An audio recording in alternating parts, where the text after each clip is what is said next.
It's just like last night I was here live doing this, but for a different show. What the hell?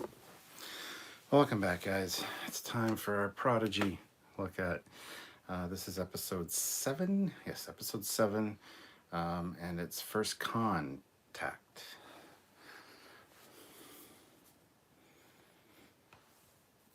Which, let me say, was a great episode. Again, like they're just killing it with the show. It is so good. I want to see more and more and more and more and more. Hey, Steven, how's it going?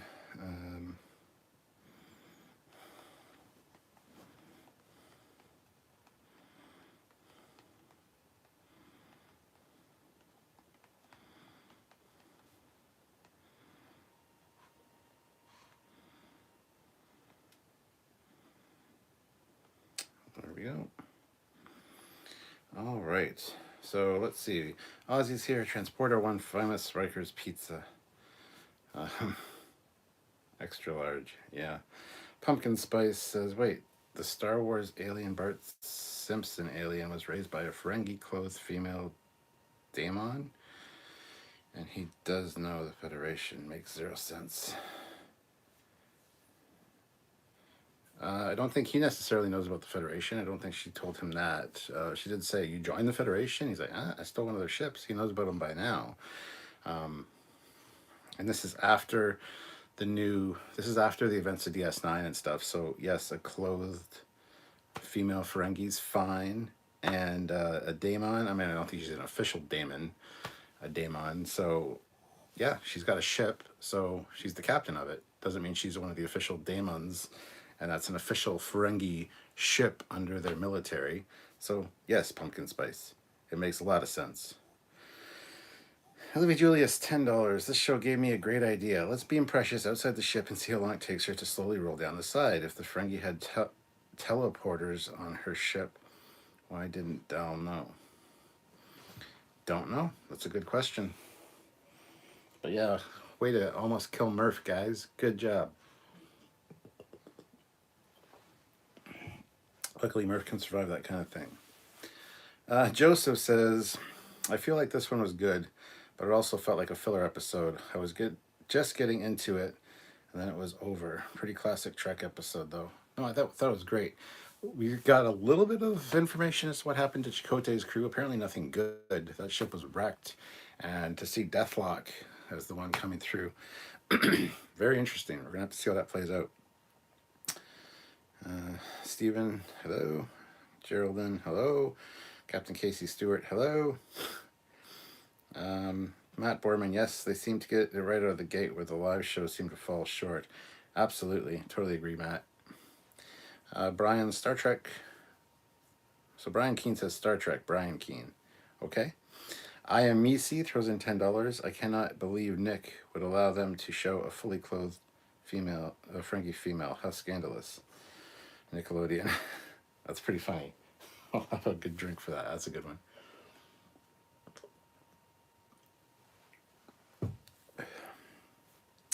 Playing with the transporter was cool. Poor Murph got beamed into space. I know. It's sad, really. Pumpkin Spice. Cool to see a Decora class again, but Starship's landing is iffy. With antimatter like the Protostar, they all have Millennium Falcon ramp doors. We never knew what the Decora was capable of. It actually has a smaller ship on it. If you go back to our Decora episode, there's a smaller detached ship, like almost like a captain's yacht, but it's the captain's treasure or something is what it's called. And yeah, I'm surprised they took the whole ship down. So that was a little odd, but that being said, it was still fantastic to see. I really do like seeing the Decora in this one. The Marauder just looks beautiful in Prodigy. Like, it looks better than it did in TNG. So, Jedi Productions, greeting caps. Hope you are doing good. Feeling low myself. Sorry to hear that, Joseph. Hope you are feeling better soon, and hopefully you get over your medical issues. We're all rooting for you at Trekyards. Don't worry. BJ Tehran, $2. Hello. Enjoyed episode. Hello. I also enjoyed the episode. Olivia Julius, $5. Oh, Eric says hi. Hi, Eric. Livy Julius shows in $5 though. On transporters, don't you have to move all three of the sliders up and then down? He only did one. Not necessarily, no. I forget what all three of the sliders represent. You'd have to go back and watch our transporter episode, but it's also a new transporter console. It's not like anyone we've ever seen before. It's similar, of course, but it is different. So no problem with that at all, actually. I just don't know why Janeway wasn't there teaching them about it, because that's a safety concern. Especially, like, can we beam one of us into space? I don't think they meant to beam Murph into space. They were expecting to see Murph on the bridge. However, close enough. Close enough. Fleet Paw says, I haven't watched it yet, but that's okay. I'll ignore spoilers. You haven't watched it yet? What the hell, man? Got busy with a life and a job and stuff. Pfft.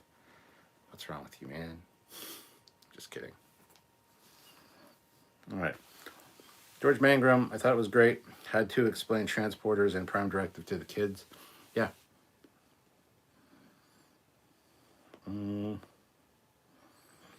Chuck A says, hey, Captain Foley, good evening.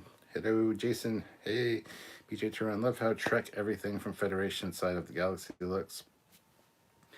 Absolutely agree. Jonathan says this episode had a lot of good parts, but overall it just didn't quite meet the mark set by the previous episode. Well, the previous episode was very much a fan, like, extravaganza.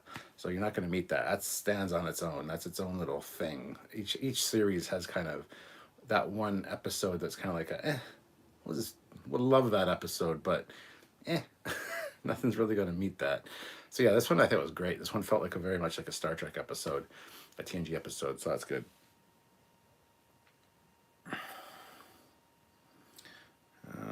Fleet Powell's got the breakdown of the Decorah class Ferengi ship. Pumpkin Spice says, speaking of marauders, where are the Ferengi during the Dominion War? Don't know. They go in after the battle's over and they pull away all the derelict ships for salvage. That's what they do. Fleet Pass says, and this is the one from 6 years ago on the Decorah. Oh man, you're really covering all the bases there. Joseph says, I think Dal is starting to come into his own. He knew taking those crystals was a bad idea. Yeah, and he also knew that he shouldn't be trading a spit pan for it.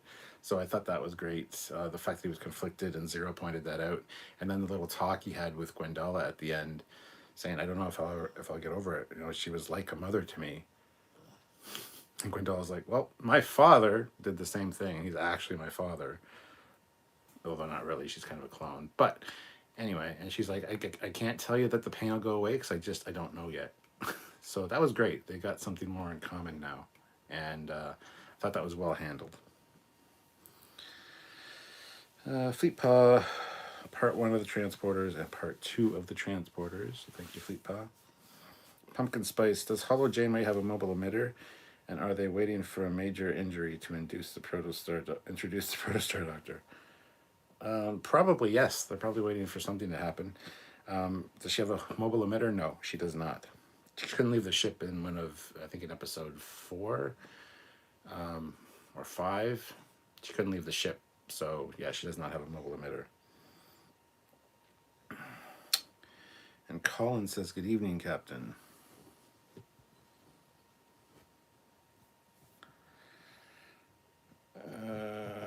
Hold on, I just gotta check something real quick. So if I'm anti-Trek or salty Trek, I'd be like, let's see here, let's see. I've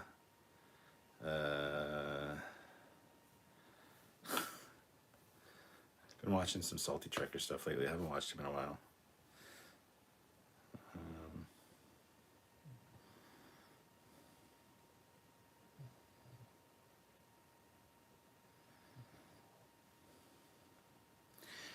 Yeah, Matt, I think I'll have to do that, yes. Thank you for the reminder. I'd remind me again, though, tomorrow, probably when I'm in front of my computer, would be a better idea.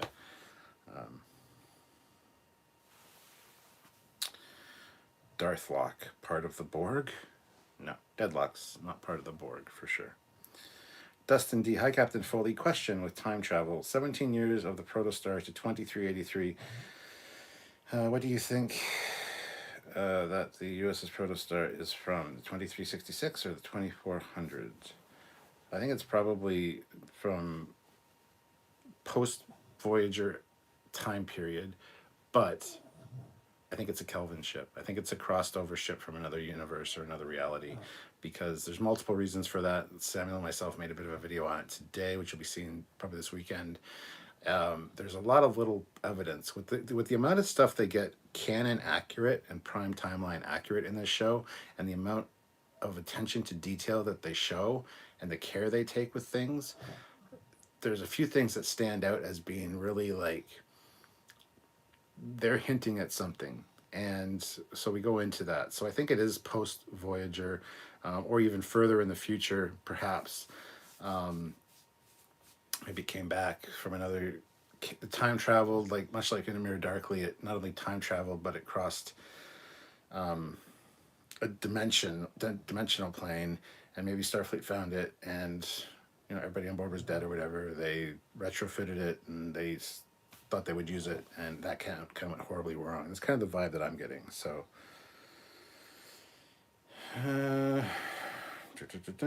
they seem to tease we might get to see them in uniforms one day. Apparently we are going to get to see them in uniforms before the end of the season. That was kind of said at Star Trek Day. So Fleet Pass says, might not have watched it yet, but I can still do my job. Yes, you can, sir. Ensign MJS, good evening, Captain. How long does it take to clean all the knickknacks in your home? Too fucking long. That's why a lot of them are behind glass now. I need to get when I move all this stuff downstairs, which is eventually going to be the goal, once this last kid's out of my house and we can reclaim that bedroom and move Sylvia's office in here out of the library, and then this stuff's going downstairs where our bedroom currently is, so I'll have a whole room that's just like collectible stuff. Once I do that, I'm going to get a whole bunch of glass cases so I don't have to dust everything, because dusting Transformers and dusting all these little collectibles is a real major pain in the ass. So I understand why people put them under glass now, behind glass. It just makes things so much easier. And yes, I definitely intend to do that at some point. But it does take a while to do it, and I absolutely hate doing it. So thank you for the question. Colin Barrett, we are assuming time travel. However, the USS Protostar could be from another quantum universe. Yes, probably both, actually. Geraldine Karstensen, $25. Evening Cap, getting snowed and iced in tomorrow and Saturday. Gonna binge 7 episodes. Looking forward to it. Drink. Damn, that's a big super chat too. So thank you.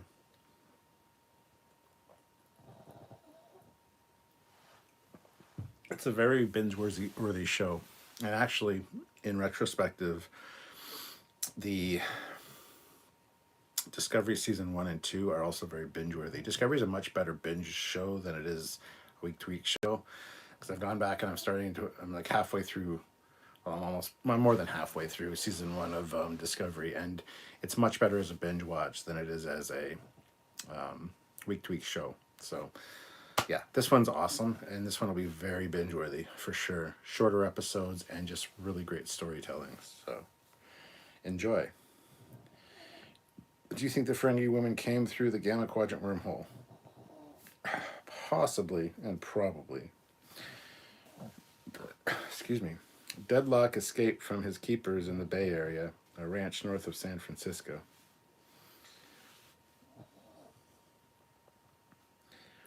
Okay. The Protostar is from The Fast and the Furious. Yes. Matt Borman says, they teased us with the possibility of uniforms this week. I know we're supposed to see them at some point, but I was so hoping they would do a sneak peek of them this week. Yeah, and you got to wonder, is it going to be the same one that Chakotay is sporting? Chakotay's got a new one, and it's got like the black V here. It's got black like from here down. It looks kind of silly. We haven't seen much of it, but we will have a uniform video coming out as well, talking about that. Of course we will, because we're Trekyards. So I don't know if they're going to be using those uniforms or different ones, if they go with the Voyager ones, because that's what Janeway is wearing. I don't know. The alien ground in sand ship seemed kind of familiar, like the same alien species from an Encounter at Farpoint mission. I wouldn't say that at all, but I can see why you'd say that. I just don't agree with you. Eric says, "Evening, Cap. I'm awake for this one. Good man.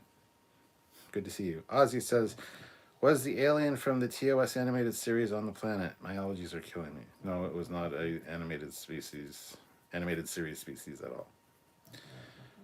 Geraldine says, "Agree. Discovery is a great binge, or as a binge, yes."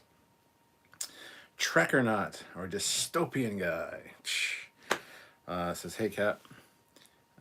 Kashink was a good episode and was a lot shorter than previous episode. I didn't notice the length, actually. I didn't look at the length once, which is weird. But yeah, I mean, it was a great episode. Pumpkin Spice Deathlock escaped from Skywalker Ranch. Oh yeah. Skywalker Ranch or Skinwalker Ranch? Either one.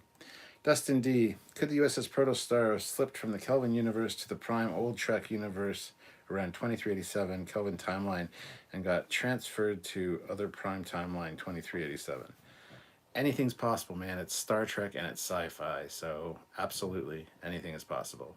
And yes, that's kind of what the vibe that I'm getting from it is that it is a Kelvin-verse ship.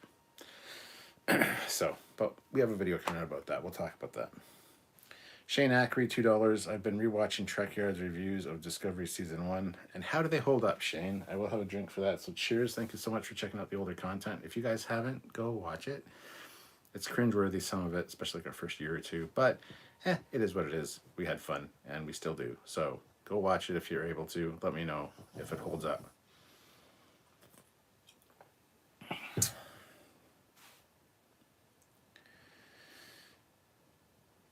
I'm really hoping the Voyager one's to match Janeway. I am too. Ugh. Maybe a completely different one. Who knows?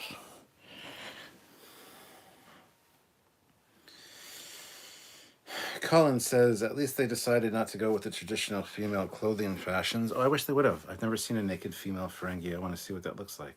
Just saying. Is Ferengi ship same as Probert's design?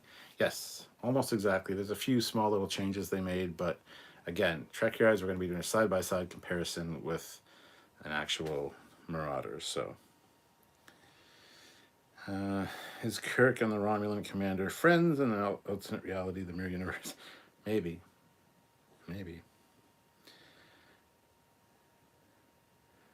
Actually, it's helping him. What?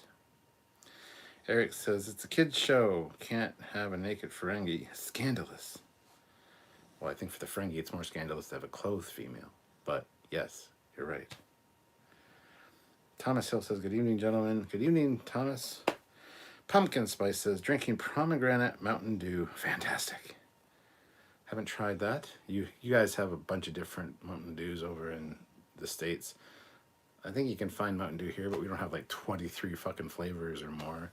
Funny, when we went to Ticonderoga once, Samuel and myself, for the James Colley set tours, we actually were on a podcast one night we were there.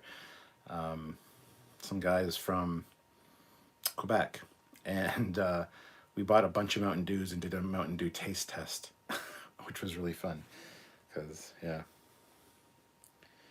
Dustin D says, for all we know, the Protostar could have came from the Star Wars universe, but how would anyone explain Earth and Federation Starfleet in the Star Wars universe? Well, you wouldn't, because that's just silly. Fleet Puss says, you've seen Moogie from DS9. I haven't seen her fully naked. I haven't seen her tits. I haven't seen the business down there. I haven't seen that.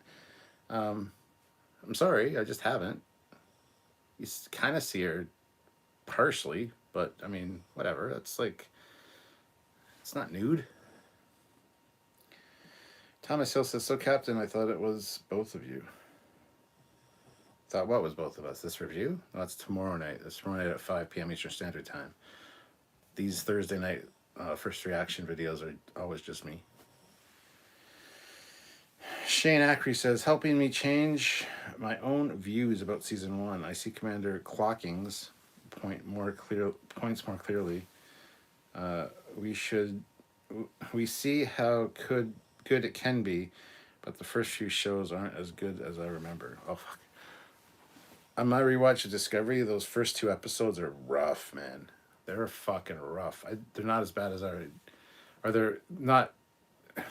They're worse than I remember, is what I meant to say.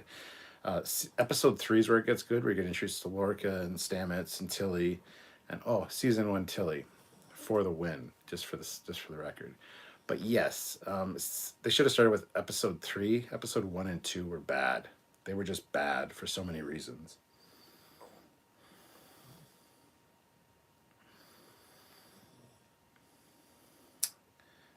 Thomas, I did like it very much, so yes, probably. We'll do our complete review and scene-by-scene breakdown tomorrow night. That's what we do. This is just a hangout, first reactions, thoughts.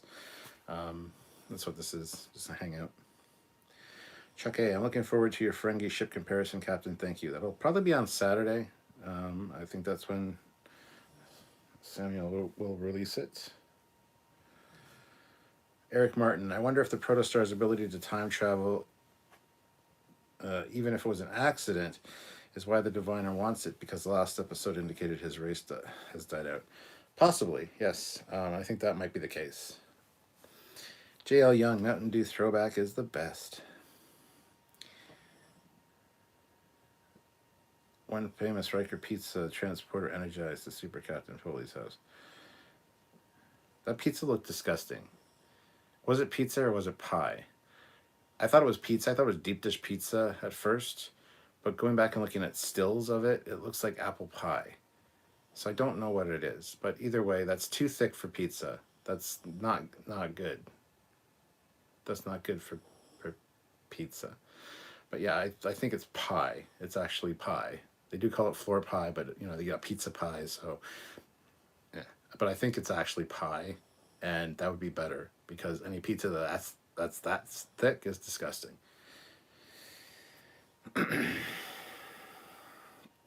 Would you really want to see Quark and Rom's Moogie nude? I'm interested. I'm interesting as well. But I am interested. Yes, I would like to see this. I wouldn't mind seeing a younger female Ferengi, though. Better. But, I'm curious. And then Shane corrects and says cocking. You're still wrong, because it's cockings with an S. But anyway, Thomas Hill. I think I would not be so good to see a naked Ferengi. Hey, you watch it once, or you see it once, and then you're good. You know what it looks like. Colin Barrett. Well, there was that hologram of naked Kira on Quark's bed. But that's just wrong. Well, you didn't see her tits either. You're saying all these naked people in DS9. There's not. Yeah, it's implied they're naked under whatever's covering them up. But they're fucking covered up. So you still didn't see it. So it doesn't count. Captain Killy for the win, for the evil win. The best first season of Star Trek was TOS and Star Trek, and season 1 of Star Trek Lower Decks. Single best season open episode is Best of Both Worlds Part 2 and DS9 Season 2 2-part opener. Wow. Agree with TOS. Agree with Lower Decks. However, Prodigy's given it a run for its money for that category.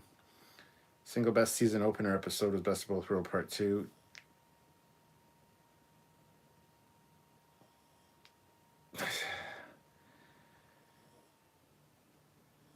Gonna disagree. I don't want to get into it, but I'm going to disagree. And DS9 season 2 part opener. I'm trying to remember what the fuck happened. It could be in season 2. But anything season 1 and 2 of DS9 is really not that great. I don't think it's good, like Way of the Warrior-ish time. Once his hair migrates from his head to his face and he goes bald, that's when it gets good. So let's see. Pumpkin spice. Having Jar Jar eaten by reptilian Klingons. That is Discovery. Lower Decks is also a really good Star Trek opener. TJ Rowe, I feel like the art direction in the show is spot on, though I'm becoming concerned with how the timeline is working out. Also, are they in the beta quadrant now? No, they're probably still in the gamma quadrant where they jumped last time. And the timeline will work itself out because, yes, there's discrepancy, but that's part of the plot. We'll get there. Just relax. That says I thought it was pie. It looked like pie. I totally agree. I am Misi throws in $10. I was confused that Dal didn't know about transporters at first too. If he grew up on a ship, but then they talk about how he only saw everything from his room through that tiny window. Well, makes you wonder how long he was. He considered like a mother. Would have been probably around her for a while anyway. But yeah, it is kind of weird.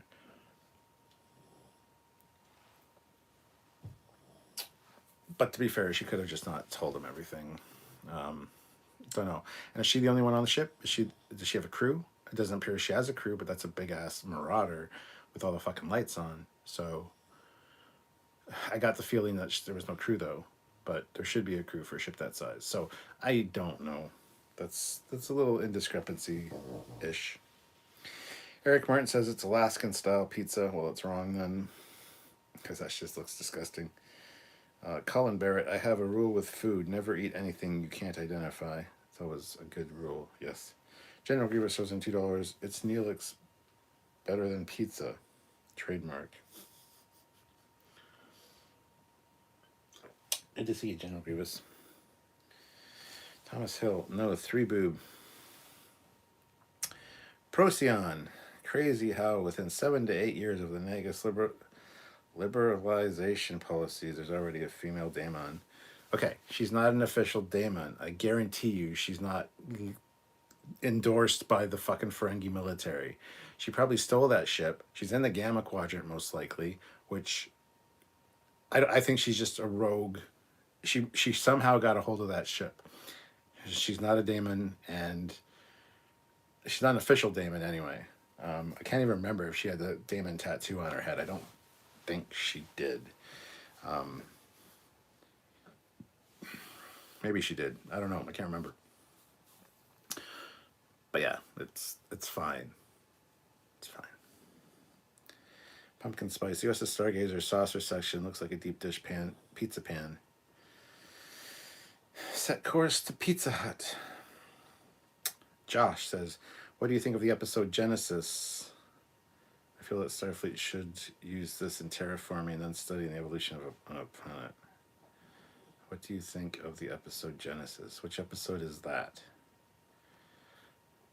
It's not ringing any bells for me. I know what Genesis is from Star Trek 2, obviously, in terraforming, but what do I think of the episode Genesis? I don't understand. I'm sure there is an episode of Star Trek called Genesis. I just cannot think what it is right now. Eric Martin, Janeway is about the only good adult role model in any of these young crew members have ever seen. Yes. Smart Smears, I hate to compare everything to Discovery, but seeing the clear shots given to the Ferengi ship made me instantly think, so that isn't a lower decks fluke. Discovery is just not good at this sort of thing. Oh, yeah. Oh, the ship shots. Yes. Voyager had a naked 7. Yeah, but did I see her tits? No, then she wasn't naked, Ozzy. So I'm getting sick of this argument. I've never seen any nudity on Star Trek. There was a side boob once in TNG where they were painting a nude live model. You got a bit of a side boob. You get side boobs on Dabo girls all the time, but you never see TNA on Trek, except for Discovery. I will make that. There's the Klingon tits. Forgot about that. That's the only one, though. Prodigy's having an awesome first season. Hell yeah. General Grievous, my last name is Medeiros. Joseph says, so basically, Cap, you're saying DS9 seasons 4 through 7 are the best. Way of the Warrior is the season 4 premiere. Maybe Worf is what made DS9 better then. Well, Way of the Warrior is where it gets really good, but in season 3 it starts to get good. Let's put it that way. There's still a few sketch episodes in season 3. But yes, I tell everybody to start watching DS9 from season 3. Start at season 3 and watch till the end, and then go back and revisit seasons 1 and 2. Because if you start in seasons 1 and 2 and you're not a Trek fan, you're gonna tune the fuck out because it's not good. There's some really shit in there, unfortunately. So there's another fucking Russian bot, which I'll take care of. I mean, Fleetpot comes in here saying he can still do his job, but I see a Russian bot float by. So, out the airlock with you, sir. Thomas Hill, how can the Ferengi send a signal to the Diviner so far away? Don't know exactly where they are, and that's the thing. We don't know where they are necessarily. How does she even know where to send the message? You know, so yeah, there's some problems. Trekyards says, anyone think of how the teachers in the Star Trek universe are the unsung heroes? Imagine teaching multi-species classrooms, all that knowledge and skills needed in the future. No, I've never thought that. They have computers to help. Shannon Murphy, dang, the doctor isn't here. I can't criticize him for having the wrong face. Dustin D, what is that talking cube on the Marauder ship? Don't know. It's just some kind of like alien construct of sorts. I have no idea. Dustin D, I wonder if the Ferengi captain is from Star Trek Online in the stranded ship. I don't even know what you're talking about, so. Procyon, Genesis is the one with the backwards evolution in TNG Season 7. Yeah, what's that have to do with terraforming, though? Because I said, to see the episode Genesis, and then they should use that to terraform and watch the evolution of a planet. What? Confused. Eric Martin, somehow the Diviner is going to have to lure the Protostar back to the Delta Quadrant. That's why I think they will have to go back to rescue Chakotay and the original crew. I totally agree, Eric. Although I really hope Chakotay hasn't been a prisoner for 17 plus years.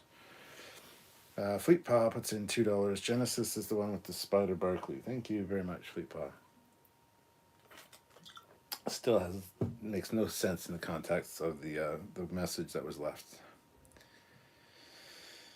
Just finished the chapter. It was pretty cool. I have noticed that the term canon Prodigy, in terms of canon, Prodigy is making Discovery look more and more out of step. Amen. Yes. General Grievous, do Klingon females have four since the whole double thing ridiculousness in Disco? No, they don't, because they don't have two dicks either. Fucking stupid. And Discovery is... They don't have two dicks. That was just fucking retarded. Sorry, but that was stupid. That was a fucking Klingon with a piercing and it was shooting out funny. That's all it was. They don't have two dicks. Sorry, but they don't. That's a real... Procyon, the DS9 Season 2 opener is the one with the circle and Lee Nallis, by the way. Oh, the circle? I hate that one. I think that's stupid. I'd have to see the episode or just kind of get a synopsis of it real quick to verify, but yeah, not a fan. Not a fan. BJ Turan, Genesis episode. Okay, got it. Hey, I had an issue. My Wi-Fi went out. Conveniently during a Russian bot attack. Are you a Russian spy, Fleetpaw? Is that what this is? I see how it is. I got you. Either that or they found where you live and they're targeting you first and then dropping in. I don't know where Matt went, but that's okay. I got it. The captain's on deck. The captain's got everything under control. Captain Casey Stewart, I'd watch the S9 pilot, then season 3 onwards. Then seasons 1. Yeah, that's probably a good idea. Pumpkin Spice, new Jerry Ryan circa 1999 would have made Voyager the best-selling Trek DVD ever. If I started TNG in season 1, may as well start DS9 there too, though I was a coward and started Discovery in season 3. I'd say that is a mistake. Discovery you need to watch in the beginning, even though it is bad. I'd say skip over episode 1 and 2 because who gives a fuck? Start on episode 3 of season 1. It's actually not that bad. It's not as bad as I remember. So But those first two episodes are just, they're fucking rough. They're fucking rough. Thomas Hill, 400,000 light years. Dreadnought said they are off all of our maps. What? They went 4,000 light years. 4,000, not 400,000. They went 4,000 light years. They said that in the last episode. 4,000 light years in the space of like a minute or so. Not 400,000. There's a big difference. Like 2 zeros. Even though those equals 0 and nothing, there's still a big difference when you add them to a big number. It's 4,000 light years. They went from the Delta Quadrant to the Gamma Quadrant. Pumpkin Spice. Pix Pox, a nemesis boxed alien for the Medusan robot alien on the protostar. Pix Pox, a nemesis boxed alien. Oh, it's Medusan. What? So fucking confused, Pumpkin. I don't know what the fuck you're saying. The terraforming one was with the ugly bags of mostly water. Yes, I know that. That's not what they're talking about, though. Anyway, moving on. Grid Cube. The Ferengi woman might be very far away from the Ferengi Consortium because she's a woman and went looking for a fortune away. The companion cube might just be something she collected to not be alone. Yeah, absolutely. That's exactly what I think. No. 40,000 light years. Right. No, not 40,000. 4,000. You took off 1 0, take off 1 more, and you got it. Or did they go 1,000 light years? I can't remember now. They went either 1,000 or 4,000. Anyway, they didn't go that far, but they went far enough for the time that they were traveling. But not 400,000, not even fucking close. Not even 40,000. I know that's not right either. The Klingon had a pube in his pee hole, splitting the stream. Oh, it's just waking up the next morning after having sex. You guys know what I'm talking about. Yeah, you do. You know. Shannon Murphy, the 2 PP thing is so stupid. If you want a second, go to an adult store and buy one for your stupid self. Stupid thirsty writers. Way to go, Shannon. I'm just not going to say anything. I'm not going to say anything. I'm not going to say anything. I could, but I'm not going to. Stuart, bite your tongue. Move on. Procyon. First episode, Kieran O'Brien rescue a Bajoran resistance hero named Lee Nallis. And he's not actually a hero. It still doesn't, that's not a good synopsis of the episode. As soon as you say Bajoran resistance, I tune the fuck out. I hate anything Bajoran in DS9. And the Circle, I remember that was Bajoran. But still, I know there was that when there was a terrorist attack on the station?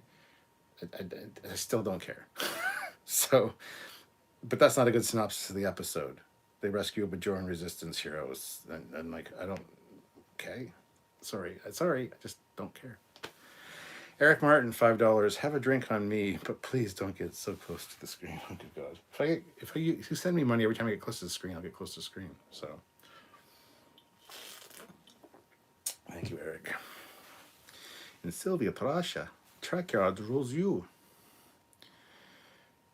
I don't know why you keep saying the episode's 23 minutes, Ozzy. I keep seeing that all the time. You only have to say it once. I do see it. George Mangrum, Lorca said Klingons had 2 dicks. Laughed that Ash didn't have the right number of organs for Lorel.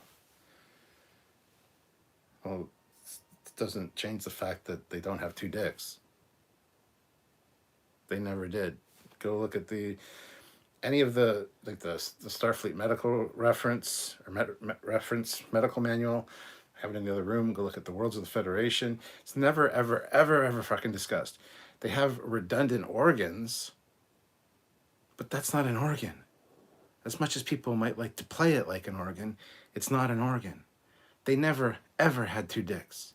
I don't care what Lorca said. That just proves that the Discovery writers are dumbasses. So, who cares what Lorca said? I guess I'm spicy tonight. I'm feeling a little saucy and I'm feeling a little bit ranty. And I don't know why, because I'm in a fairly good mood today. Anyway, sorry guys. Procyon, second episode, First Minister Jaro is secretly working for Bajara Terra Prime, which is actually working for the Cardassians. That still doesn't help me. But again, there's a lot of Bajoranness going on. And if it's a Bajoran episode, I don't care. I just don't give a fuck. Do not like the Bajorans. Don't care. DS9 season 2 finale was good. It properly introduced the Dominion, worth watching for the destruction of the USS Odyssey. Yes, that is a good episode. General Grievous, $2. Get close to the screen just for Eric Gowron eyes. Eric? Glory to you and your house.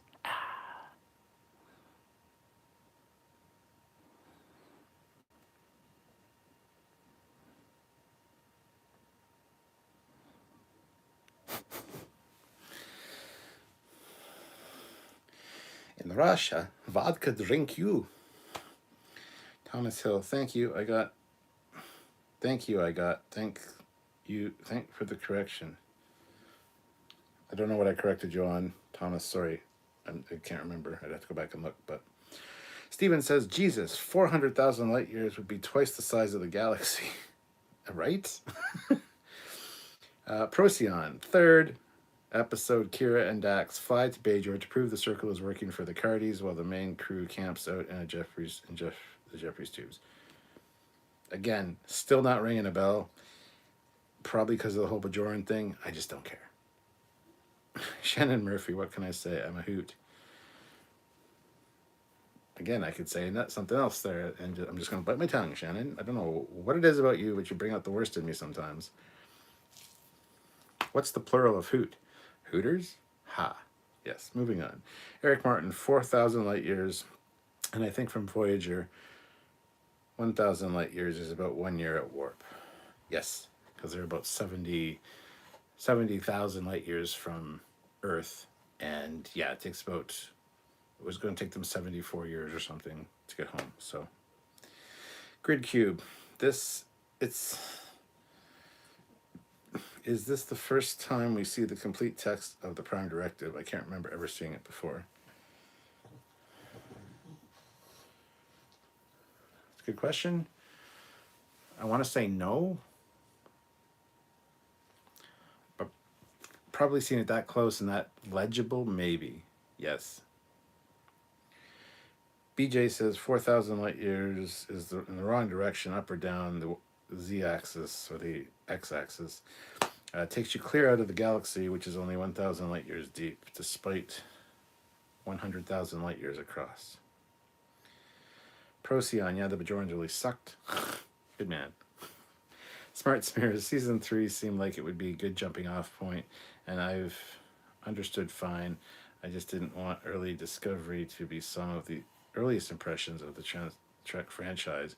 I'd say I can go back through now through. Yes, but please, well, no, don't. No, watch episode 1 and 2, but just realize when you're like halfway through episode 1 and you want to fucking kill yourself, just keep going.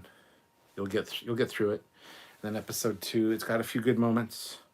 It's got a few good things. And when you're about 20 minutes into that and you want to kill yourself and everyone within a 1,000-foot radius, just resist the urge, sit down, can keep watching. Then once episode 3 hits, you can like relax and let all that tension go. And I hope nobody gets all uppity like, ooh, don't talk about killing yourself or killing other people. It's a joke. It's a joke, not a dick. Don't take it so hard. Even if you have 2. Shannon Murphy, Disco Raiders need to be sat down for a Klingon anatomy class.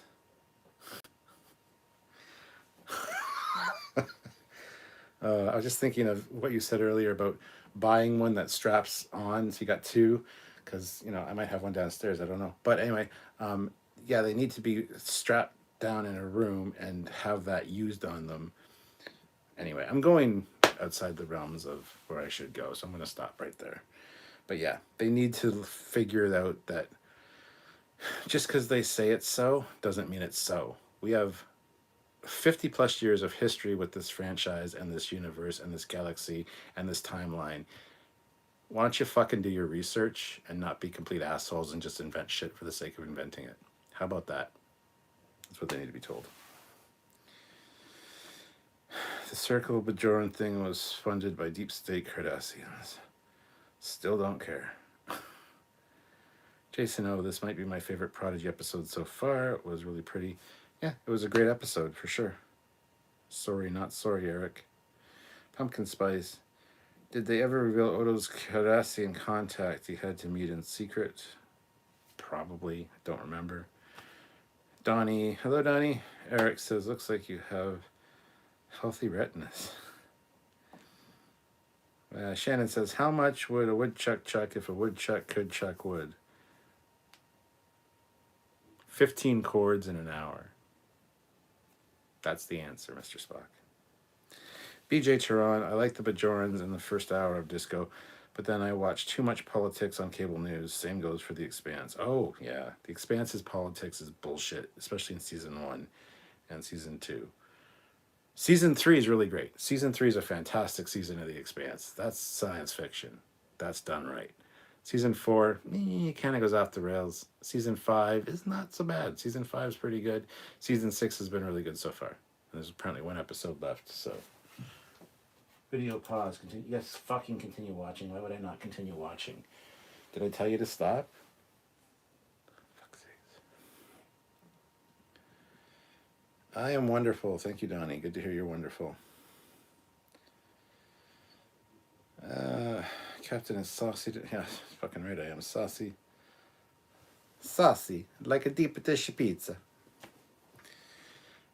Fleetpaw says Klingons have an 8-chambered heart, a third lung, a second stomach, 23 ribs, and a redundant nervous system. You didn't point out the fact that their rib cage is actually honeycombed to provide additional strength. You missed that little tidbit, didn't you? They do not have 2 penises, 2 vaginas, or 4 titties. Disco writers facepalm. Psh. Yes. Shannon Murphy, dictionary, hoot, informal, and amusing situation or person. I know what a hoot is. That's a hoot and a hoot and a hit. I can't even say the word. A hoot nanny. Or you're a hoot. That's funny. I know what the dictionary definition is. I was just being an asshole. It's a thing I do from time to time. I am Misi. Do you think Prodigy is going to be the new best entry point to Trek? Yes, absolutely. Watch out for the cloaking device. General Grievous. Disco episodes 1 and 2 are the medium act because they are neither rare nor well done.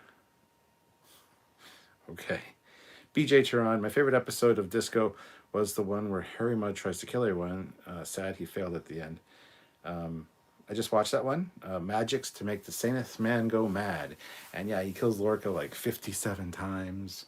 It's really great. It's a fantastic episode. It is a fun episode for sure.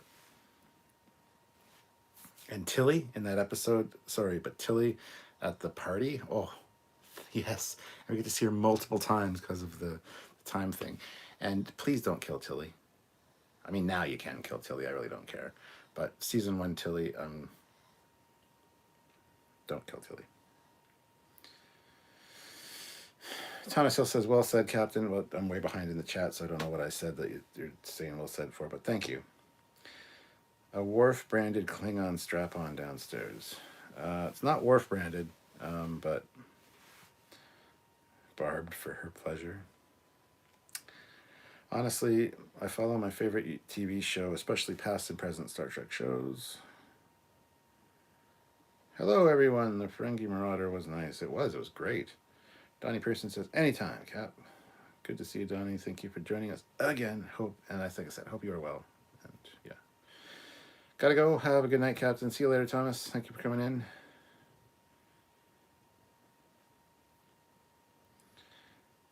Eric Martin says, I'm really starting to get hungry for deep dish pizza. Thanks. No problem. This stream has officially gone in the gutter. I mean, that always that happens about 74% of the time for these lives, I think. So, Thomas Hill, I give a thumbs up even if I can't stay. Thank you very much, Thomas. Should always give a thumbs up just when you show up to any live stream or any video. Just it's polite, it's nice. If you get halfway through the video and realize it's garbage and it's shit, and there's something about you don't like, you can hit dislike. But yeah, always leave a like if you can. I I honestly forget to leave likes a lot on the stuff that I watch on YouTube, and that's really bad of me as being a content creator myself to not hit that like button on other people's videos that I enjoy. A lot of times I go to the end and they'd be like, don't forget to hit that like button. I'm like, oh shit. I scramble to hit it before the video ends because it's on my PlayStation. And if the video ends, it goes to the, and I got to go back and I got to start the video again and then hit like and then get out of it again. And, but yeah, I'm guilty of that myself. So.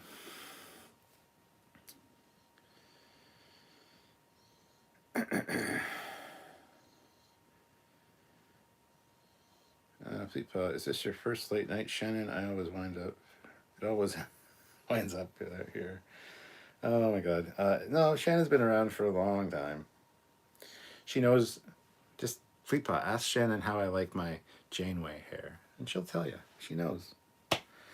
David Borich, $10 super chat. Thank you so much. That is awesome. Cheers. I'm gonna have to get another beer soon.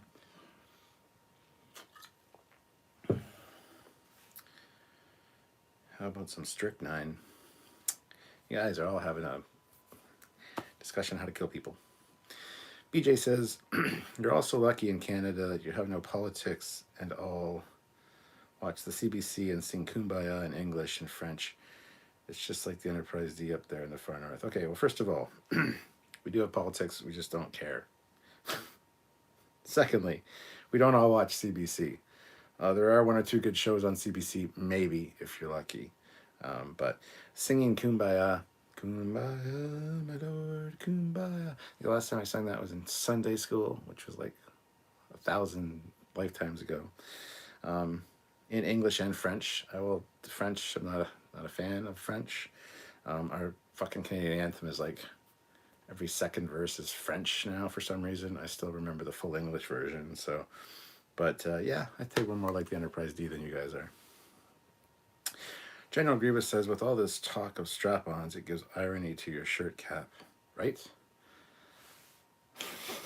Not my ass. I don't want anything done to my ass. But that's funny. So now Murph came uses the transporter. What?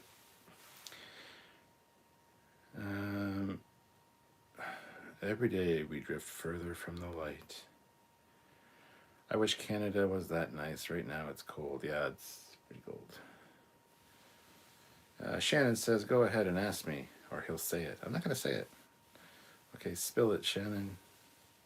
Sorry, forgot this. Forgot what, David? BJ says, I always try to like videos. If it's from a know and favorite YouTube channel, I hit like before viewing. I stopped by briefly last night to give you a like. Thank you, appreciate that. Yeah, it makes a big difference to the algorithm and stuff. So General Grievous asks, how does he like it? Captain Casey Stewart says, Captain Foley likes Janeway's hair roughed up in the pilot. And yeah, Shannon says, likes his Janeway when Voyager first got thrown to the Delta Quadrant when her hair is all out of place on one side. It's that disheveled, I just had sex look. It looks hot on her. And that's the only real time that I'll say Janeway looks hot. Other times she's like, yeah, she's all right, you know. There's a few times where she's like, pretty attractive. But that's the one time where she's hot, is with the disheveled hair. It's just a few things falling out, the wispies. Here, I'm talking about it again. Shannon, I didn't think I would, but you got me talking about it. Moving on. BJ says, when I went to college in Buffalo, I liked TVO. There's some interesting stuff on TVO. Or was it the Badlands? I don't remember, actually. I think it's after they make it to the Delta Quadrant. Anyways, it's when her hair is like that, all misshapen. First sent to the Delta Quadrant. Darth Maul says, Jack Murphy would dig the Klingon strap-on. LOL. Well, it's not a Klingon strap-on. It's a regular human strap-on. And it's got a ring that goes on the... So you got two. So you can do the DP thing. TMI. War God 6. I like the video. I like the videos, the lives, even if I'm not watching, because the lives I haven't missed, I have enjoyed. I'm glad you enjoy the. I had to reread that with my dyslexia. I'm like, did I read that right? But yes, I'm glad you enjoy the lives. War God 6. We had try to have fun here. I just some days I'm not in the mood. Some days it's like, oh, I'm cutting this short. I'm in a bad mood. Other times I get ranty. Other times I'm laughing. Other times hanging out. So yeah, it's always fun. Well, it's fun 90% of the time. Pumpkin Spice. No, Foley and Cocking's Prodigy CGI style avatars? Not yet, no. Patrick James was in $30. Holy shit. Enjoying the show. Query. Is it me, or do the animated series seem better written and produced than the live action episodes, including other sci-fi? You're absolutely right. Lower Decks and Prodigy are just hitting all the check boxes, and they're doing a fantastic job of it. So yes, they are better. Thank you so much for the super chat. I should finish this and go get another beer, but we'll see how that goes.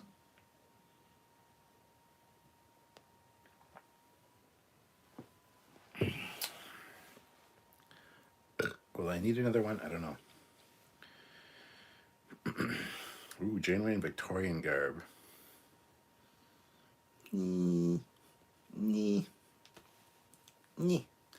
Her hair up, not a fan of. Victorian garb with the little brooch thing here and all bundled up here. It's no. I mean, if it was like Renaissance or like Victorian that had the cleavage, maybe. But They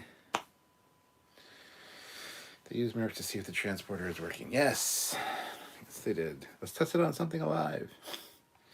Shannon Murphy, I just love that despite being an introvert, I can weave conversations and end them whichever way I am subtle. Whichever way subtly. Yes, I am also an introvert. A lot of people don't realize that about me. I'm an extroverted introvert because I like talking. I don't mind talking to a camera, even though I know that there's sometimes 120 people on our lives, and I know I'm talking to 120 people live. There's no nervousness. It's just me and a camera, or me and Samuel, even though he's on the other end of a camera. But I have no problem with that. I don't like people. I don't like going out necessarily. I don't like crowds. I don't like lines. So I am an introvert for sure. Sylvia's more of an extrovert. She likes hanging out with people and being loud and bombastic when we're out, and it's just not quite for me. I can do public speaking. I don't like doing it, but I like doing it. It's that build up to it. If I know I have to do a panel at a convention, my stomach will be in knots for like a month leading up to it, right up to the panel. And once I get on the panel, I start doing it, talking. After about a minute, the nervousness goes away.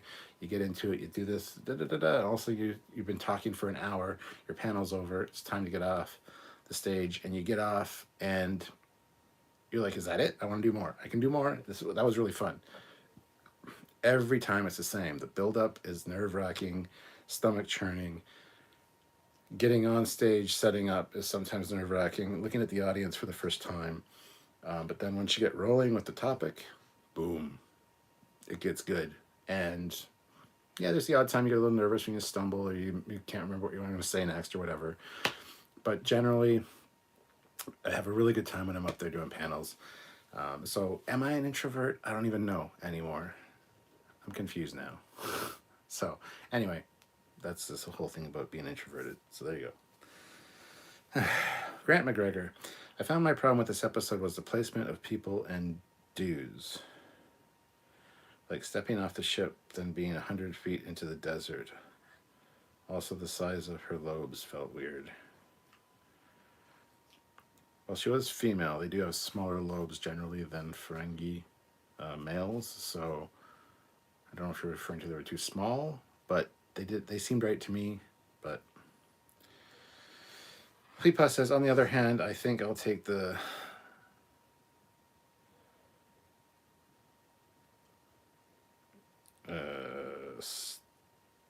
Strychin. Shannon, you're on your own. My brain is officially scarred with that image of Foley, his BB, and a strap on with a ring for a TV.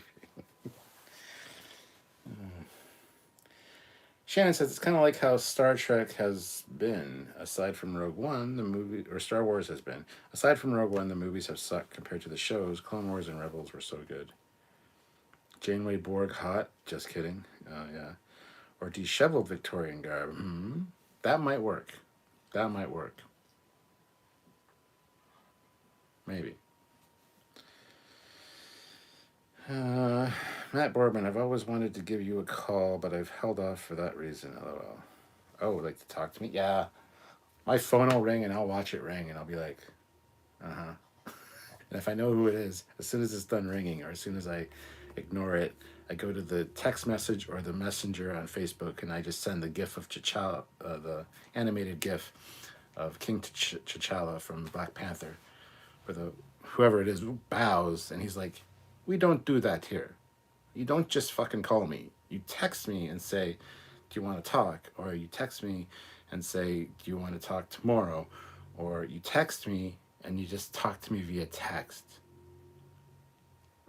I will watch every one of my phone calls ring until it goes to voicemail. And even then, sometimes I don't want to listen to the voicemail because I just don't want to hear another human's voice. But you can text me all day long. Just do not call me. There's no reason for anyone to call anyone anymore. Just saying. But Matt, I do need to talk to you at some point. Just because, yeah, we got to hang out sometime, man. I have no problem meeting you at a convention or whatever and hanging out. That would be so much fun. Talking on the phone, I find, is always awkward for me. Even with like my brothers or my dad or anyone. I'm like, hey, how's it going? All right, cool. And I'm really uncomfortable with awkward silences or any kind of silence. I feel like I need to fill that with something. So if nothing's being said, I get really super uncomfortable and feel like I need to talk. And so how's the weather? And it's just stupid shit. How's the weather? What's new? Did you get a lot of snow today?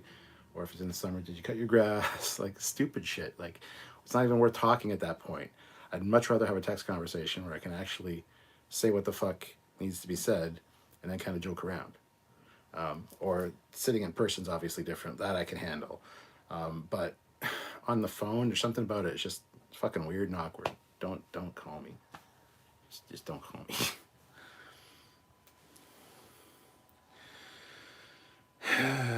What was really wrong with Janeway? Having sex with the old-timey hologram guy. I mean, hey, if I had a holodeck, I'd be having sex with old-timey hologram women. So what are you gonna do? You know what I'm saying? I would have so many. I'd be. You think Barkley was bad? No, no. I have a list of holodeck programs that I would have. You have no idea. Anyway, David says, to send a super chat, but you skipped over my first chat. No big. Oh, you sent a super chat? Let me check. Sorry, I didn't mean to miss one, David. Yeah, I addressed it. I said, David, and you sent $10. There's no comment, though. There's no message. It's just a $10 super chat. And yes, I did read that out. If you sent another one, I'll go back and check.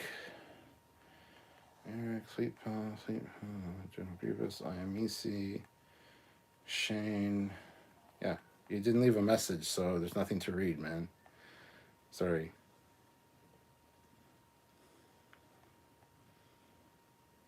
But I had a drink for it and everything.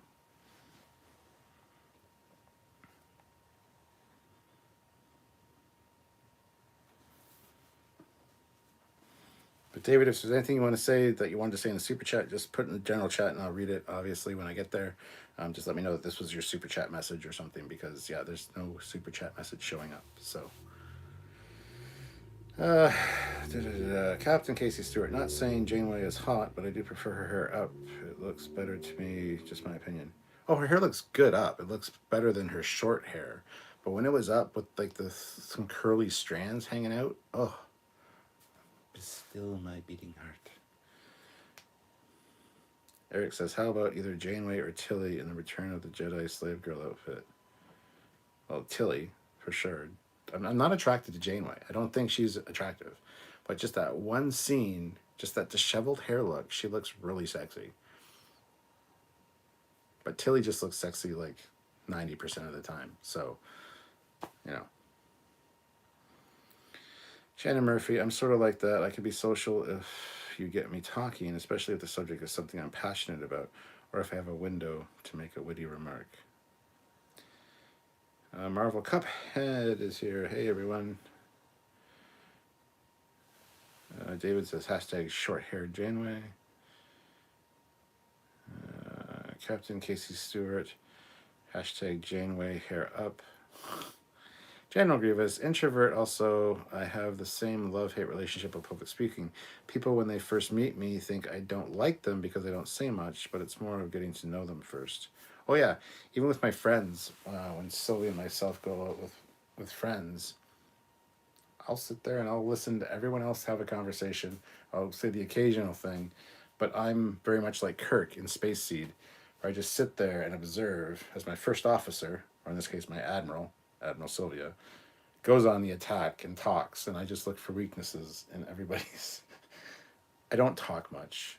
Sometimes, if it, again, like Shannon says, if it's something I'm passionate about or a story that I need to tell correctly, because a lot of times Sylvia starts telling a story, and I'm like, no, no, okay, this is how it actually happened. And I think she does that on purpose. I think she deliberately starts telling it wrong or leaving out details so that I'll step in because she knows that I haven't said much. And depending on my mood, she'll know. She knows how to read me. She knows whether I actually want to talk or I'm able to talk or just I'm in a really pissy mood and don't fucking talk to me. Like there's, but if I'm in a good mood and I'm just sitting there kind of just enjoying things, she'll deliberately, I think, fuck up stories or bring up stories that she knows that I tell better just to get me talking. So we make a good team, Sylvia and me. So Darth Maul says, I'm enjoying the sense of wonder and curiosity they put back into Trek. Yes. General Grievous, I downloaded an app years ago when I was really bad with my introvertedness that would bypass ringing and go straight to the person's voicemail, so I didn't have to speak to people. Yeah, there'll be times I'll call somebody and I'm like, please don't pick up, please don't pick up, please don't pick up. Fucking voicemail, hell yeah. And then they got all professional, I got leave this excellent message like, hey, Stuart calling, just calling you about that, the repairs to my car. Hopefully you can get back to me later. Just wanted to let you know to check this, that, or the other thing, and just call me back with the price so I know when to come pick it up. And thank you, and have a stress-free day, or have a good day, or something. Click, very professional with a voicemail. But if they pick up, a lot of times I'm like,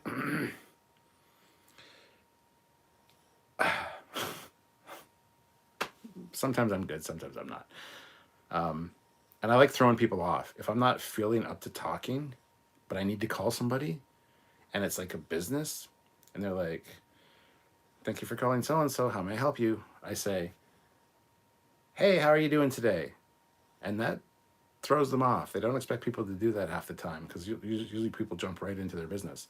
So like, I'm good. How about yourself? Like, I'm pretty good. Thanks for asking. So yeah, I'm calling about, and it's enough to knock down any barriers and kind of put them on an even playing field with me because I caught them off guard, if that makes any sense. So Shannon says, I gave tours for an internship over the summer and I just handled it well. And I handled it well. I guess I'm coming out of my shell. That's good, Shannon. Patrick says, the last scene where the crystal is returned with the attached communicator badge, I could not help but think of a piece of the action from TOS. Yeah, well. Marvel Cuphead, Trekyards, are you going to do a review of the DC Peacemaker show on HBO Max, all 3 episodes? Oh, with John Cena? No, probably not. I do want to watch it, though, but we're not going to review it. I mean, I might talk about it in a live at some point, but no, not specifically. FleetPass says, the only people who call me are work, those scammers trying to say the IRS wants to arrest me for unpaid taxes, or the chick from dealer services trying to contact me about my car's warranty. David said even earlier than that. I went all the way to the top and there's no other super chats from you, David. So just tell me what you wanted me to say in the super chat. Because I would scroll all the way up and there were no other super chats. That's really hard on this because I do have to scroll through all the comments. Where if I was on my computer, I would have a list of all the super chats in front of me.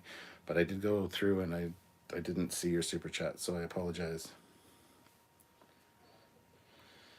Pumpkin Spice, Cracked Magazine, you and Counselor Troy stuck on a desert island hologram program. I'm not really the biggest Counselor Troy fan, but sure.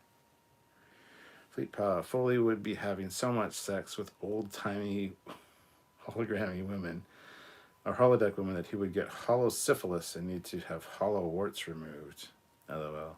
Wow. Eric Martin, $2. What time is it? It's Sleeman time. Oh, for fuck's sake, Eric, I don't have one. You know what this means. Let's see, how long have we been going? It's over an hour. Okay, I will go get another one. You're gonna come with me though, because this is the way. No, stay. I'm coming right back.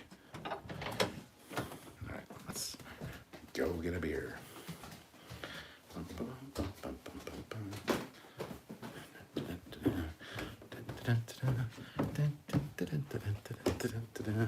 Fall down the stairs, break my goddamn neck. I will kill you, Eric, because you made me get a beer. Just kidding. Put that there. Turn that around. Yes. Because Canada. Canadian. So.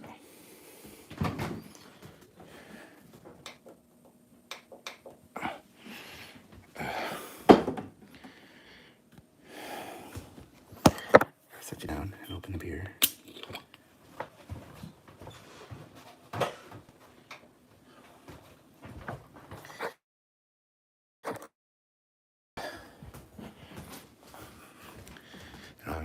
Well, in those rooms anyway. So, ha.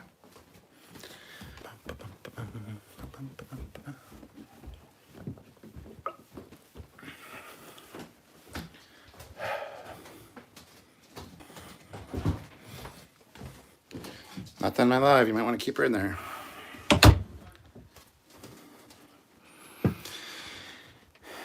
Fucking idiot kids.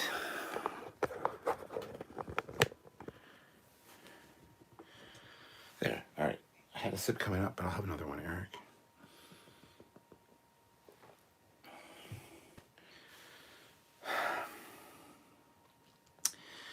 You know what you get for making me go get a beer?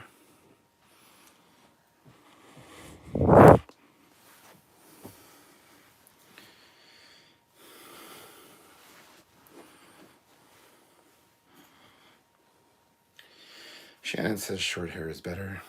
Pumpkin Spice says also for sale. Use phaser. Stuck on stun.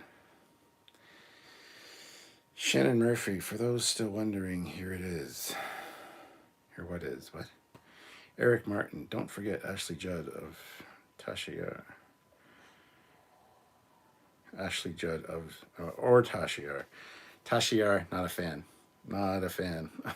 Not my cup of tea. But Ashley Judd, yes. Robin Leffler, for the win. Or Tasha's sister. Tasha's sister would do, yeah. She could take her attitude and piss off with it, but other than that, you know, it's nice to look at. Trek or not, Foley, sexy voice on voicemail. Hello, my name's Stuart. J.L. Young, I'm really introverted, but sometimes I want to go out knowing it stresses me out. I want to go out knowing it stresses me out. I need someone in my life like your Admiral. She sounds lovely. She is amazing. Yeah, a lot of times I'll just take the Camaro for a drive and just go for a cruise in the Camaro, but I'm not really getting out of the car half the time, just driving around. Other times when I go to the store and stuff, I do want to walk around the mall. I do want to, you know, do things. But sometimes I just don't. Sometimes I just don't want to leave the house. So. Joseph Barbato, oh, forgot to mention, Cap, Ghostbusters Afterlife. Man, got me in the feels. Hell yeah. I don't know if David is still here, but he hasn't put in a comment of what his super chat was supposed to say. Fleetpaw says, puts in $2. It's dark in there. I'm scared. LOL.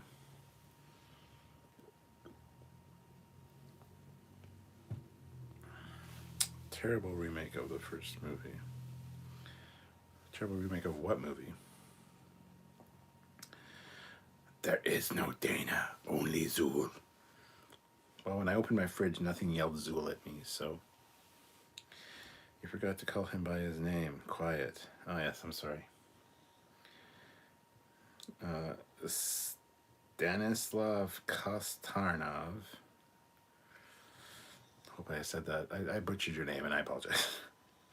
My theory is that the Ferengi system is a new thing, and the tradition of Ferengi allows for many marauding ships, sort of like the privateers of the 19th century. Uh, there are a state on themselves. Yeah, possibly. Yeah. Shannon Murphy, Ensign Quiet. Yes. Eric Martin. Sorry to cause you so much trouble for your cat. It's one of my special skills. This is the way. Well, just know when you do come over to visit me and check out the house, whenever we need more beer, I'm going to make you go get it. Just so you know my pain. J.L. Young, Esri Dax is the hottest. Esri Dax was cute. I wouldn't call her hot. Women have different. Some women are sultry. Some are sexy. Some are cute. Some are hot. Some are gorgeous. Some are timeless. Some are pretty. Those are all good things. Okay. Some women can pull off multiple looks. Some women have more than one look at one time. But there are different categories. I would in no way call Esri Dax the hottest. She's cute. She's adorable. She's pretty. She could probably be really hot. I don't think she was ever hot in the show per se, but I have seen the actress be hot. Yes. You got to get very technical with these kind of things. Stanislav, there you go. DS9 has some really good first season episodes. It has a few, yeah. I will not deny that. It does have a few, but as a whole, it's just a shit season. Sorry. It's nothing compared to those good episodes are nothing compared to what we get in the later seasons. So, you know. Fleetpaw, he isn't an ensign. He barely qualifies as a cadet. That's true. Pumpkin Spice, is the Boba Fett series worth watching? I would say yes. A lot of people are bitching and whining about it, but I think it's fantastic. This last episode wasn't as good as like the first two, in my opinion, but it still had some good points to it. Like half of the episode was good at least. Some of the other stuff was a little bit but Squadra Course puts in $1. Thank you so much, Squadra Course. Pumpkin Spice, Detmer from Discovery is hottest. Oh, fuck. Absolutely not. That is a, no, not doing it. Mm-mm. Matt Boardman, Esri looks too much like my ex-wife. Well, brag, why don't you? Jesus. Fleetpaw says, Betty White was a stunner back in the day. Actually, so was Queen Elizabeth II.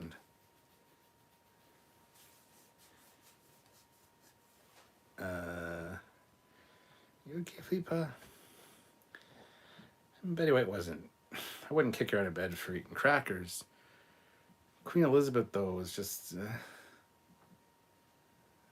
yes. I mean, a young Queen Elizabeth looked like my young grandmother, so, I mean...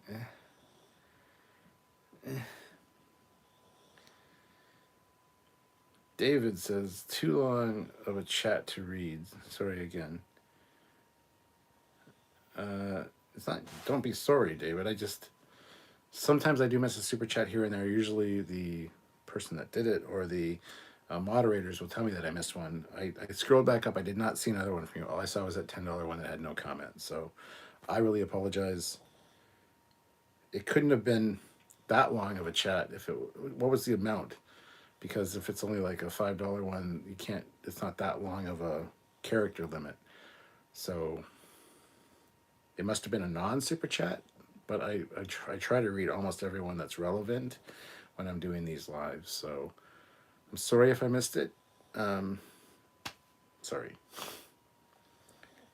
Mark Lawrence, $5. Money just because. You all have a good night. Been fun listening in while things finally unpacked after 2 trips. Well, good to see you, Mark, and glad your trips went well. Welcome home. Cheers.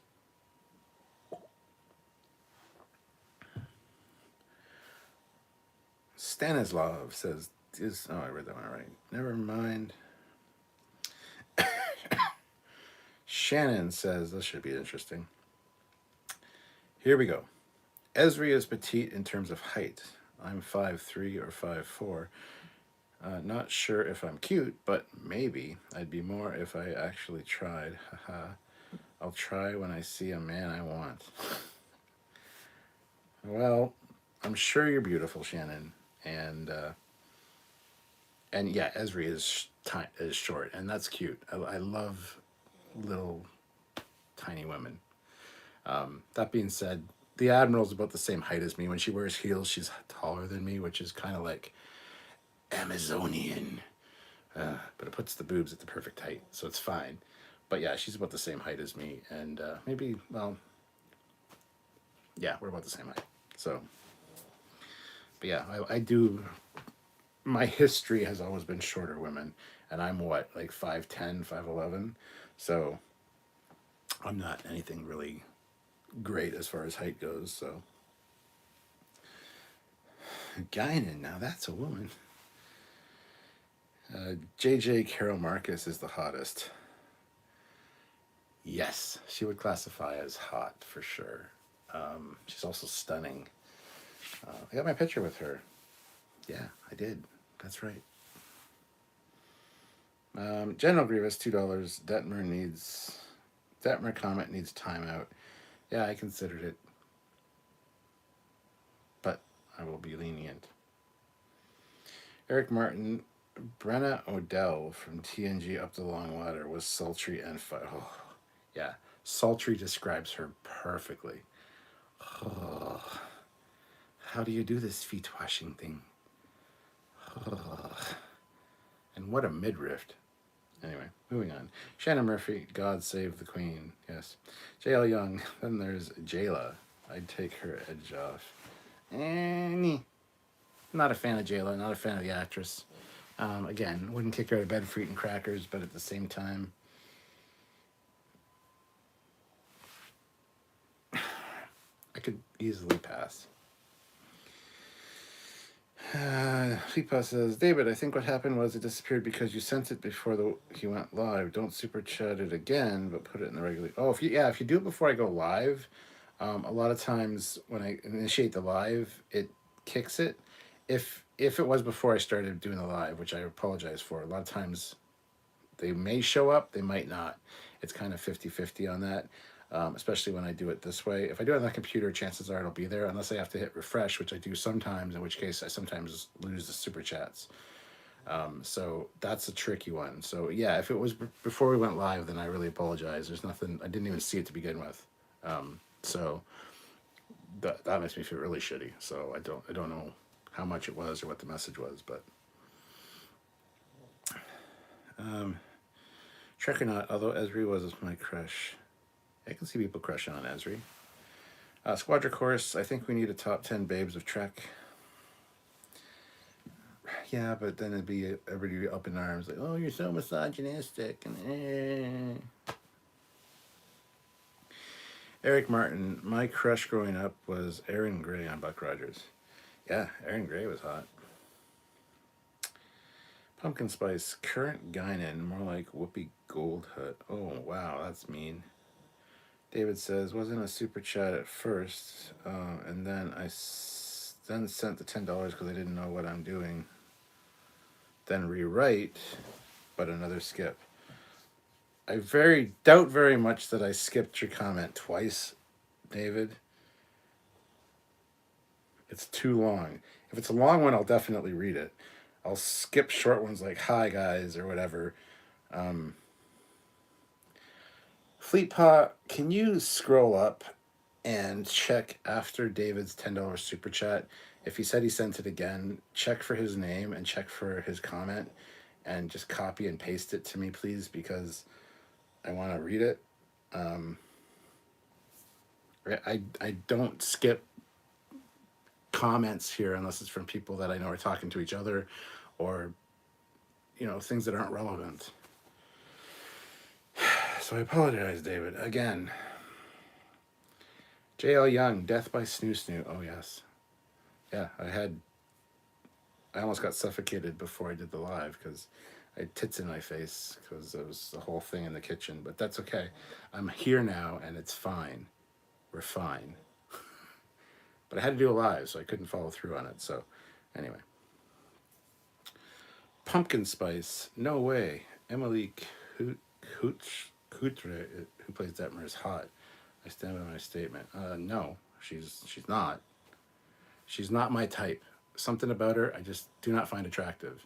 Not just her fucking attitude. I just don't find her attractive. Washicum, yes. She can butter my muffin any morning. Yes. 1,000% yes. Detmer, nah. Negative. Grant McGregor, fake history. Janeway is my favorite. It's not about the short hair, it's about the power to dominate others. Yeah, yeah, yeah. Why do you think the wife is the admiral? Shannon Murphy, I had a huge crush on the 11th Doctor when I was a diehard Whovian. I still love him. The 11th one, that's Matt Smith, yes? Yeah, I like Matt Smith. Matt Smith, well, Eccleston was my, first Doctor. Really liked Matt Smith, though. Matt Smith is my favorite Doctor Who, hands down. David Tennant can suck an asshole because I don't like the guy. I don't think he made a very good Doctor Who, and he's such a greedy, selfish little bastard that he had to use a regeneration to make himself again. No, I hate you. Fuck off. Matt Smith, though, is my favorite Doctor, so.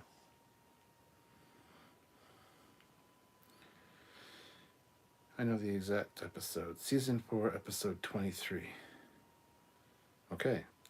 Vixis from the Final Frontier is hot. Again, negative. Just make it a Trekyards top 10 girls of Trek. Yeah, maybe. Ben says your shirt is fucking hilarious. Thank you. It's for the movie Unbelievable. I got this in Vegas in 2013 at the Star Trek convention because they were promoting their movie Unbelievable, which has a bunch of Trek actors in it and Snoop Dogg. If you haven't watched the movie Unbelievable by Archangel Films, go watch it. It's hilarious. You'll love it. Lots of Trek actors in it.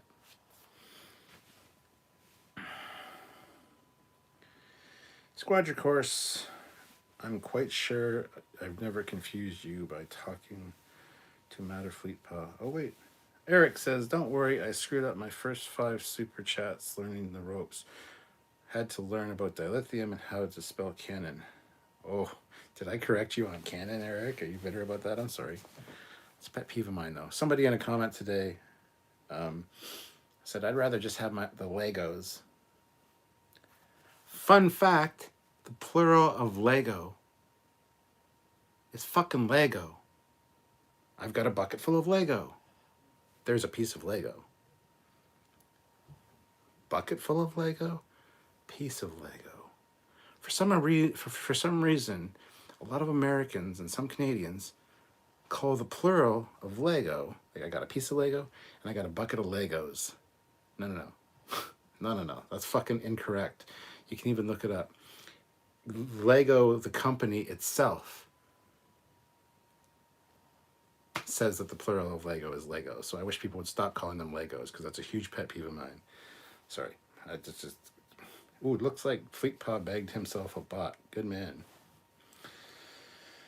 Pumpkin Spice. Yeoman Rand is the queen hot of Trek. No, actually, Yeoman Rand is also not attractive. Not a fan. Would not even turn my head if she walked by. Not attractive to me. Amy Pond? Yes.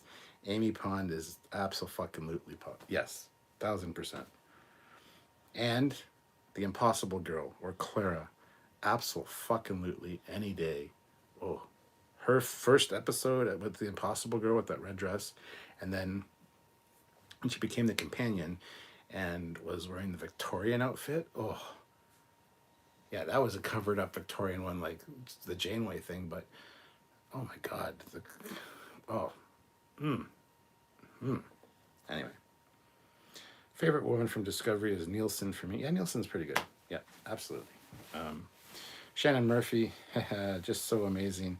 He can whisk me away to whatever adventure anytime. Who can? What? Shannon. Who are we talking about? Shannon. Oh, the 11th Doctor. Is it Matt Smith? I don't even know. I think it's Matt Smith. Sarah Mitch, who plays Lieutenant Commander Nielsen, is hot. Yeah, she is. Pumpkin Spice says the Doctor with Joe Grant as the companion. Katie Manning posed nude with a Dalek. I have no clue who any of those names are. So David says it's Lego blocks. It is Lego blocks.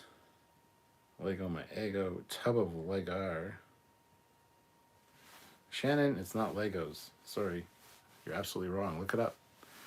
Lego, the company itself, corrects people because it is, the plural is Lego. General Grievous, just because you diss the 10th Doctor, enjoy a bucket of Legos. Yeah, Tennant can suck my left nut. Lagos, the capital of Nigeria. I'm not holding on to the capital of Nigeria. The plural of Prius is Prill. Eric Martin, Dan Quayle says Legos, but he forgets the E when he spells it. Oh my god, that would just make me want to shoot him in the head. Shannon Murphy, Claire was boring. She was. I was excited that she was cast. She was much better as the Impossible Girl in that one episode. I was excited when she was cast, and it's like, okay, eye candy. Do something. Capaldi was good. Capaldi, can you make her exciting somehow? Yeah, I agree with you, Shannon. I will forever say cactuses. Thank you, Wilfred Mott. Well, that's cacti. But yeah, cactuses is not a pet peeve of mine. You can say cactuses all you like. I won't correct you. Squadron Course, the one-word test was some brilliant writing, in my honest opinion. The one-word test, what is that? Oh, yes, the 11th Doctor. Is the 11th Doctor Matt Smith, is what I'm asking. I'm pretty sure the 11th Doctor is Matt Smith. Correct me if I'm wrong, because I'm an idiot, but let me know. General Grievous, $2. TOS Uhura, wow. Nope, again, negative. Just going to pass on that. Don't find her attractive. Had a fantastic body in Mirror Mirror. Just don't find Nichelle Nichols attractive. Sorry. You can throw different names out, like Helen Noel from TOS. Hell yeah. The blonde chick from Whom's Gods Destroy, I can't remember her name, in the pink dress that was hanging out with Apollo. Hell yeah.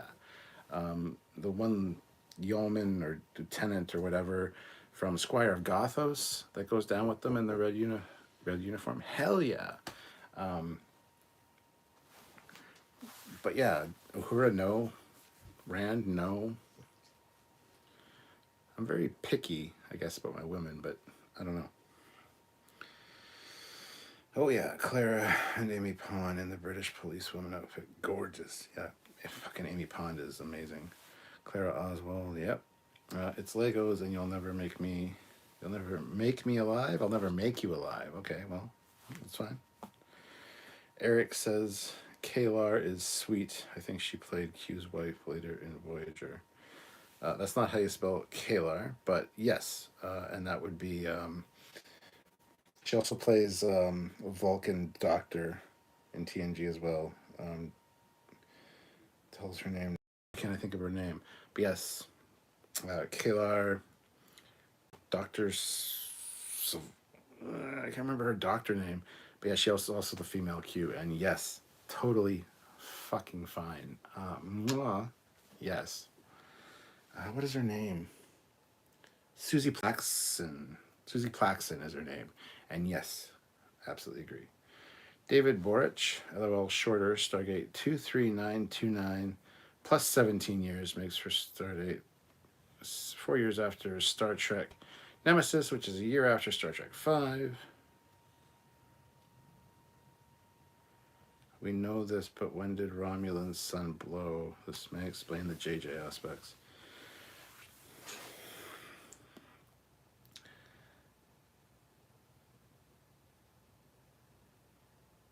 Okay, Stardate 43929, which is 17 years earlier, is the first year of TNG. So I don't know what 4 years after Star Trek N means. I assume you mean Nemesis, but that's not correct. Because the 17-year flashback happens the first year of TNG, or the second year of TNG or something. We figured it out. And it's also the same year that Harry Kim enters Starfleet Academy. Um, a year after Star Trek V makes no sense. So I don't know what you mean there, David. That's all over the place, messy wise.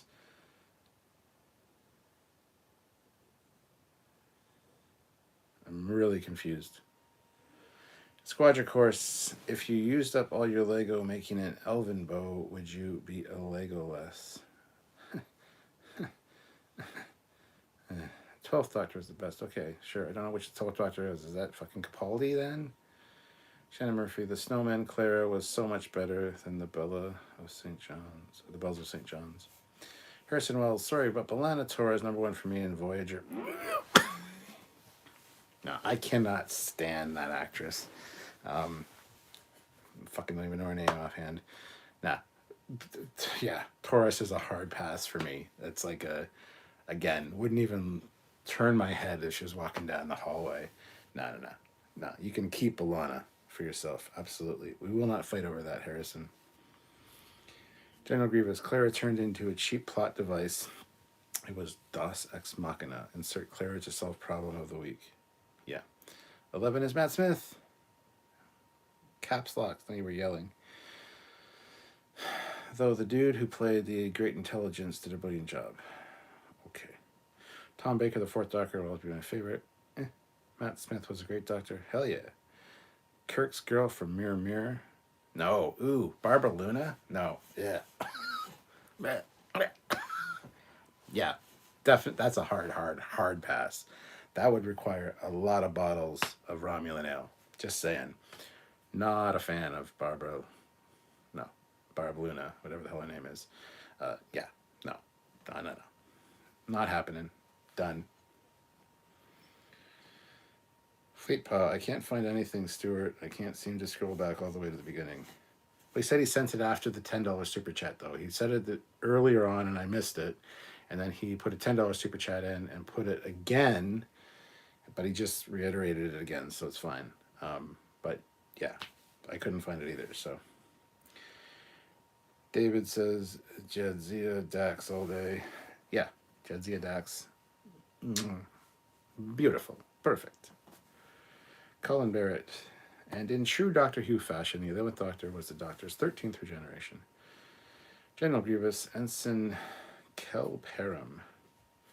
Stephanie Nist. I have no fucking clue who any of that is. Dr. Solar, thank you. That's who she plays. Thank you. Yes, Dr. Solar.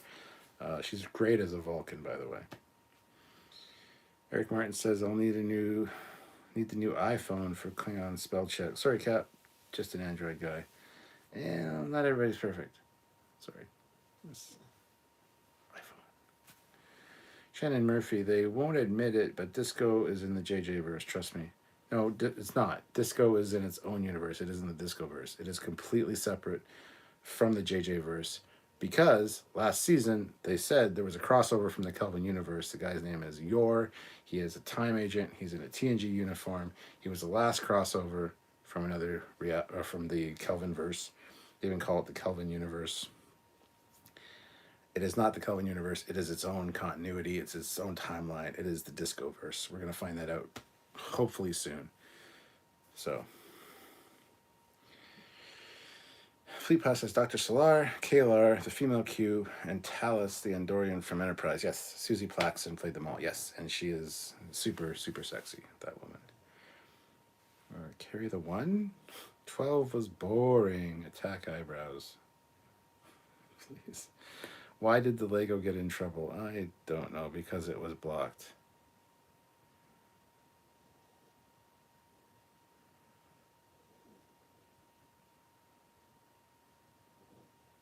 So it was blocked because it had gotten in trouble?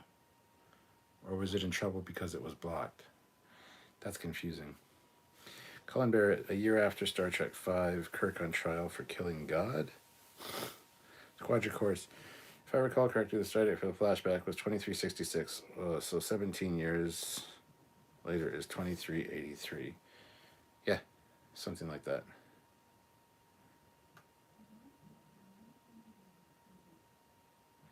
Whatever, moving on. Fleet Pass Swiftback. You get a timeout now, Shannon. Don't diss the attack eyebrows. Shannon Murphy says, I will attack the attack eyebrows because the attack eyebrows attacked me by existing as attack eyebrows. Fleet Pass says, take 5 minutes and spend it in the corner, attack eyebrow rule. I thought the 11th Doctor was his 12th regeneration. Arium, I like the hard bodies. Ooh. Shannon Murphy, I just know STD is not prime. No, it's absolutely not prime. 100% not. I've been saying that since day one. General Grievous, Kel Param was the Trill from the Star Trek Insurrection. Oh, yes.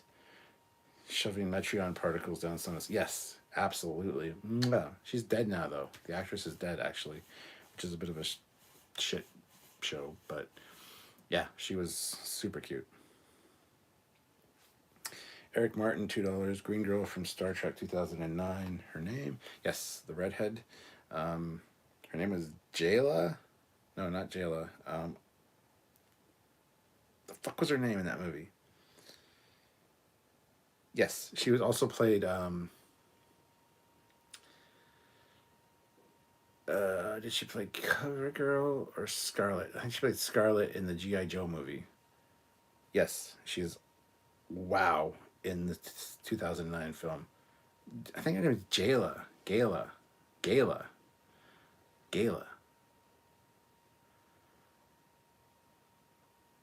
What's the Orion redheaded girl from 2009 Fleepaw? I think it's Gala or something.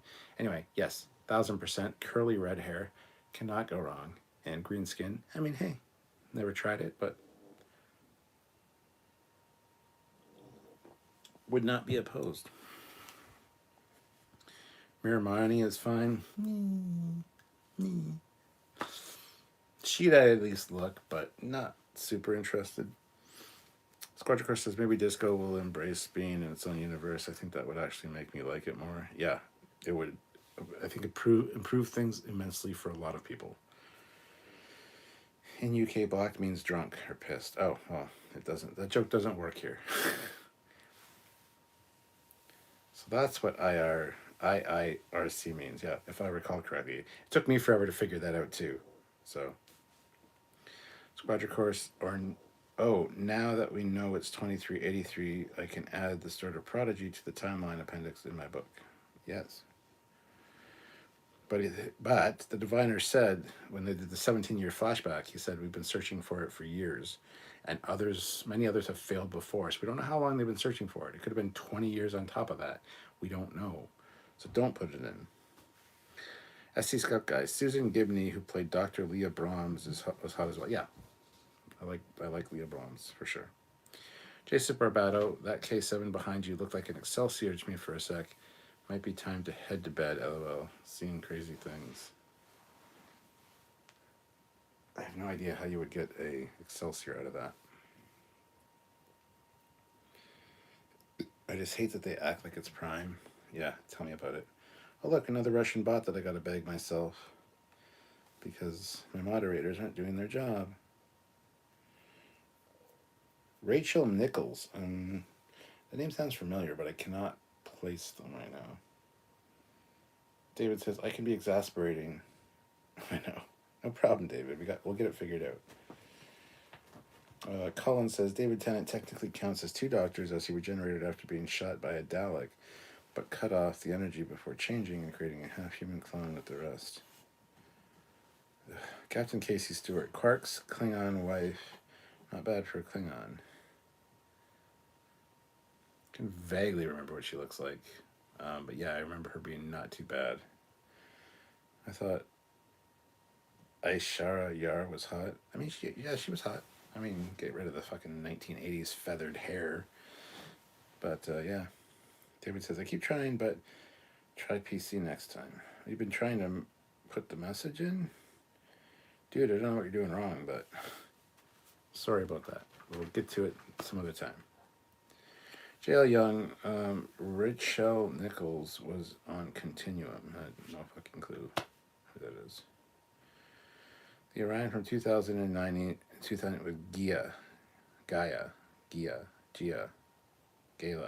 don't know. Thank you, Fleepaw. Appreciate that. Shannon Murphy, like Kurtzman, can take something very uncomfortable and shove it up his ass. I hate him. He probably has a hand in ruining Sleepy Hollow. 2013 lasted 4 seasons, but technically 2. I loved that show, Sleepy Hollow. And they even did a crossover with Bones, for Christ's sakes. Thought it was great. Me, Sylvie and myself watched that. It was a great show. And yes, don't know what happened to it. And I like you.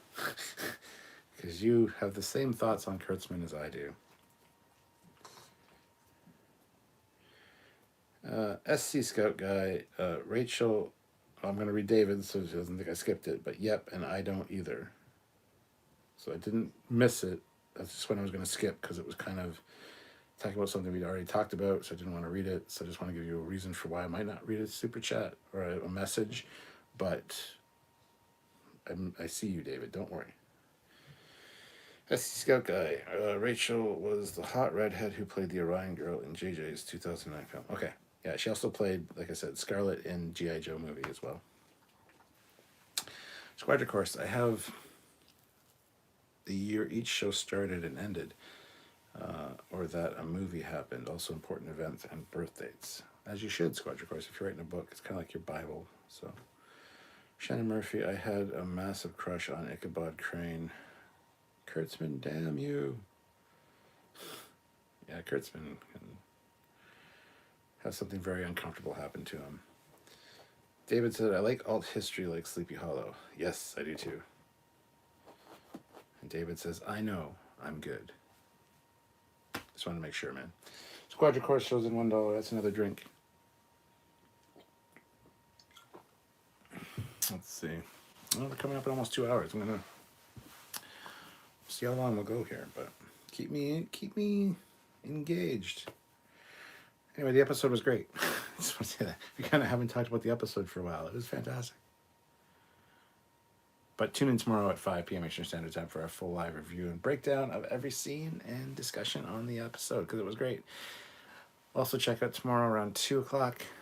I believe is when our review comes out, our edited review. So you can watch the edited one and then the live one. The live one's always a lot better. So if you want to check that out, check it out. But yeah, we've kind of gone off track, as we tend to do here. But 'tis fine. This has been fine. Darth Maul. Yeah, I love Sleepy Hollow 2. The first season was great, and then they just lost its way after that. I'm surprised it went for 4 seasons.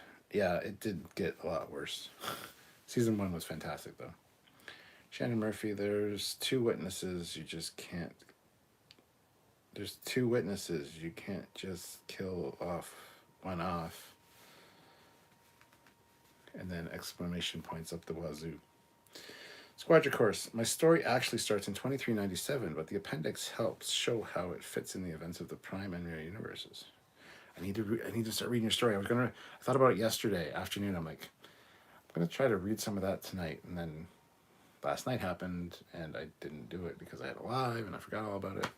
And tonight I'm probably not gonna feel like reading when this is over. So, but I really need to read your story, man.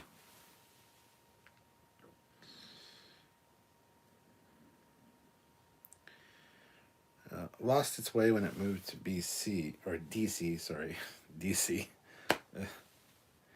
SC Scout Guy, do you think that Janeway would have allowed them to install the cloaking device? Yes, probably. Captain Casey Stewart, Captain, thoughts on looks of the Columbia Captain from Enterprise? Not bad. She's kind of a plain Jane girl next door, but not one that I'd be interested in knocking on the door. Hey, that rhymed. That was fucking awesome. Yeah, she'd be friendly. She'd be somebody I'd like to talk to, but not anybody I'd be interested in. So, Eric says, why would you beam pie around a ship? These kids today. Shannon Murphy says it's lost its way at the end of season 3. Or it lost its way at the end of season 3. Put that in a rap, Cap. Yo, yo, yo, yo, it's the rap from the Cap. And I'm gonna go knock on the door of the neighbor that I don't remember how I did it. Anyway, I'm not a good rapper. Not a good rapper. Not a good rapper unless... Never mind. I just shut the fuck up, Stuart. Moving on. David says they seem more interested that it stayed hot. Roger Chris says, no worries. I'm just anxious because I'm hoping it will have special appeal to people that are really into Trek, ships, and tech. If only we knew people that like ships and tech. If only there was a YouTube channel that liked ships and tech, especially from like Star Trek and things. Just wonder. Oh, these are even tech. These are Star Wars for Fleet Yards. There you go. Yeah, I'll need to check it out. I really want to read it. Peepa says, I'm not a good rapper either. That's why I buy gift bags.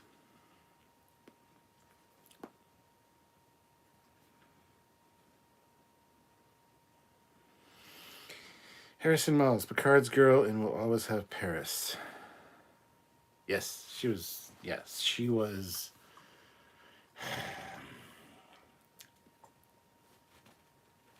How would I describe her? It is correct English to use the word handsome to describe a woman, but handsome usually describes older women and ones that are very classy. But I think handsome would be a good word for her.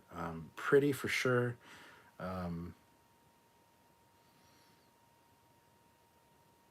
She had stunning eyes, I will say that. Then there's the other one, the other Picard love interest that played the piano with him in the Jeffries tube. She was, again, a handsome woman, very classy, very, what kind of descriptor am I looking for? Classy,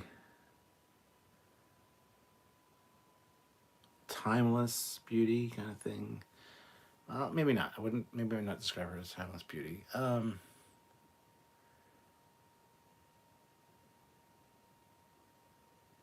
Not finding descriptors for them. Like they're attractive women. Like I would be very interested in somebody like that. But yeah. Sorry, this is like become a whole thing. Shannon Murphy says, come on, freestyle. Years ago they put me in a years ago they put me in a years ago they put me in a cell. I told them that they need to go to hell. Yeah. I like my Star Trek. Yeah. And I like to say heck. Yeah. And I like to curse. And like to curse with the nurse, with the purse. I don't fucking know.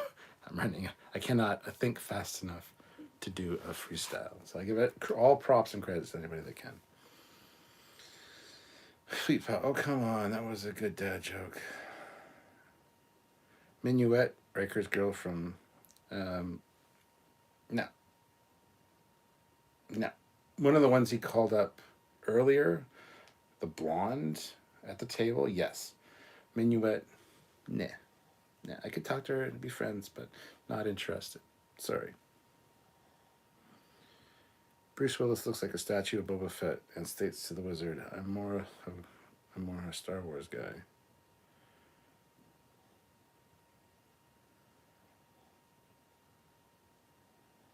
States to the wizard. What? I'm confused. Eric says Ardra from TNG. Yes, that is sultry. That is sexy. That is smoldering. She was a fucking knockout. Yes. Shannon Murphy. Poor Alan Rickman wanted a gift wrapped. I'm confused about that comment, but okay. Lieutenant Commander Nella Darren was Picard's other love interest. Yes. Harrison Wells, a buddy of mine, had a crush on Admiral Lechea from TNG. I told him no way in hell. Yeah. No, I wouldn't be crushing on her. She's a super nice lady, though. She actually knows Samuel and his family, and we talked to her quite extensively when we were in Vegas. Wonderful woman. But yeah, I can't stand her character. Shannon Murphy, I've sent his mind to the gutter. I've made him rap. How? Darth Maul, Trekyards is going to have to rank the best female captains in all of Trek. One based on command presence and then their attractiveness. Well, that would get us canceled. SC Scout Guy, Brina Odell, the Irish redhead from the TNG episode of the... We already talked about her. Yes, the feet washing. Absolutely. Yes to the hell to the yeah. Oh, she is sexy. She is sultry. She is stunning. She is a timeless beauty. Absolutely. Um, yeah. I the things I would do to her. And I love that I got a foot fetish and she wanted her feet washed. So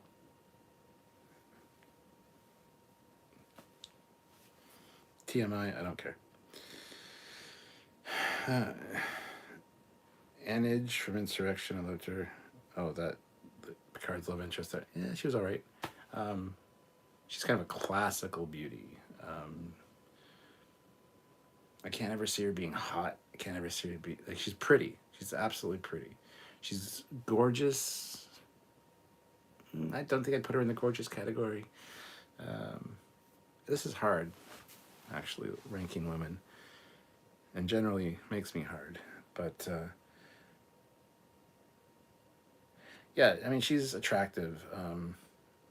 I'd have to get to know her before I'd be really interested, though. But yeah, I mean, it's one of those things that I wouldn't be instantly drawn to her. So Janeway would automatically take first place. For what? Disheveled hair look? I don't know. I've seen some really good disheveled hair.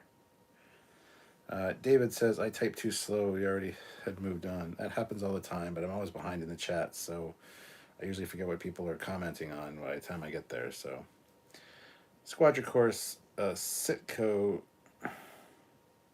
Jaxa from Lower Decks.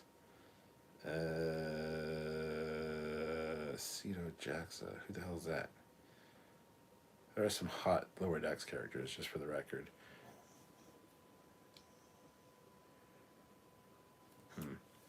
Shannon Murphy, I was in love actually. He was buying a gift and was asked if he wanted to gift wrap. Said yes, and then Rowan Atkins takes forever wrapping it. Catherine Hicks from Star Trek 4. God, get in your soccer van, or your soccer van. Your soccer van, your soccer mom van, and piss off. Take your kids to fucking. Yeah, nah, that's a hard pass. Shannon Murphy. She looked like Rachel from Friends. Okay. Fleet Paw, where's the interview with Natalia? Oh, the Admiral and HAV. Should be there. It should be around. It might not be tagged properly. That might be a problem. But yeah, we did do an interview with her. Don't know, Fleet Paw. Sorry. Darth Maul. Well, the more you know about Foley, TMI, but hilarious. I mean, I've never hidden the fact that I have a foot fetish, and there's no fetish shaming here. There's no drink shaming. There's no shaming here, unless I'm doing it. I'm just kidding. But no, I mean, this is not a secret. Anyway, Amok couldn't swim. Big minus. What? Amok couldn't swim. Who's Amok? I thought you were going to make an Amok time thing, like T'Pring or whatever. But Eric, did we ever get to see the Delaney sisters in Voyager? Yes, once. Yes, and they were cute. Janeway's a sadist. Shannon Murphy said the episode, not the show. I'm so confused now. Whatever. Moving on. Just clean slate. Wiped everything. Starting fresh. Bajoran girl from TNG Lower Decks. No. Ugh. No, she's not attractive at all. I don't find Bajoran women attractive. I hate the nose wrinkle thing. It always looks like they're pissed off, like they got resting bitch face all the time. I can't stand the ridges. That's why I don't like Kira. That's why I don't like the chick from Lower Decks. Absolutely not. I'm not a fan of Bajorans. Yeah. No. Sorry. Once, Eric, they were in Captain Proton episode. Yes, they were. Darth Maul, TNG episode, Lower Decks, Ensign Cito, Jaxa, the Bajoran women.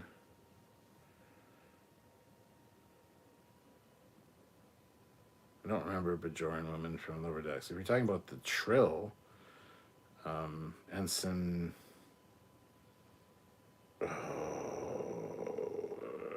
Anyway, the Trill is hot in that show. I'm not even a fan of Jennifer, the Andorian. I love Andorian women.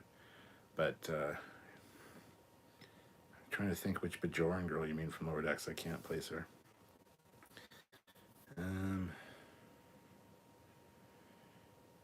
Is it Star Trek Las Vegas or a different con? I want to link it. It is Star Trek Las Vegas that we talked to her. We don't kink shame here or shame in general. That's an automatic airlock. That's a technical foul. Squadricore Savick, but do you prefer Wrath of Khan or... Well, I absolutely prefer Kirstie Alley over Robin Curtis. Hands down, 1000%. Badoom bum. Yes. The funny thing is, I'm a huge fan of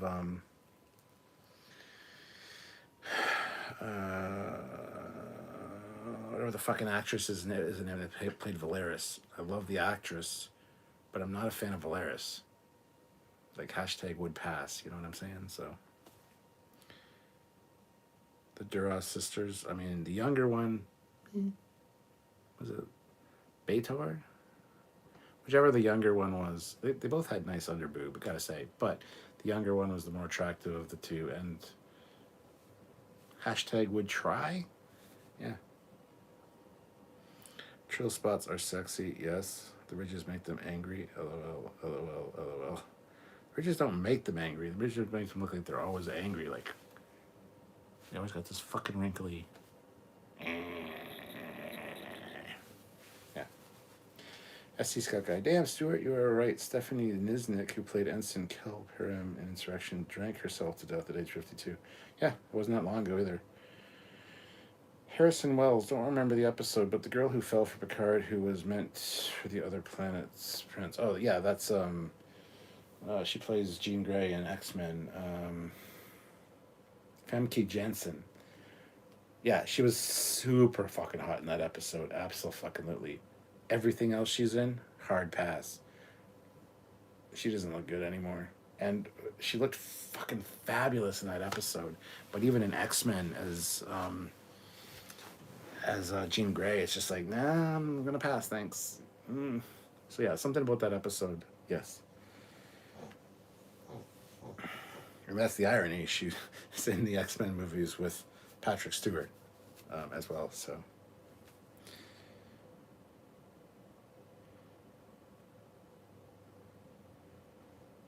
Interesting thought there. Brazilian women are very hot, similar to Italian, Brazilian, and Mexican. Well, I don't find Italian women hot particularly. Brazilian women, not so much. They kind of have attitudes.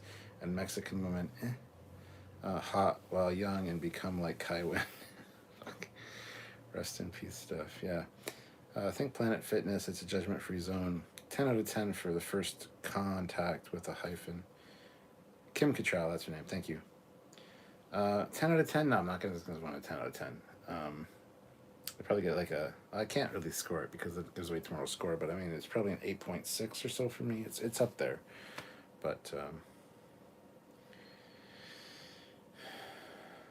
Beto has a nice rag. Okay. Now just hold that Bajoran face.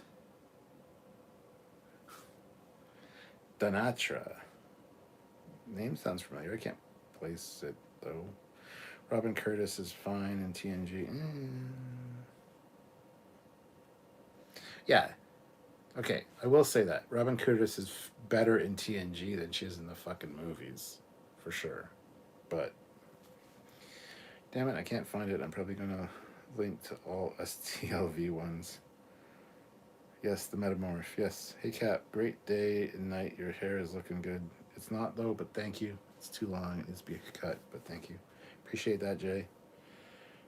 Donatra. Oh, yeah, Donatra was hot.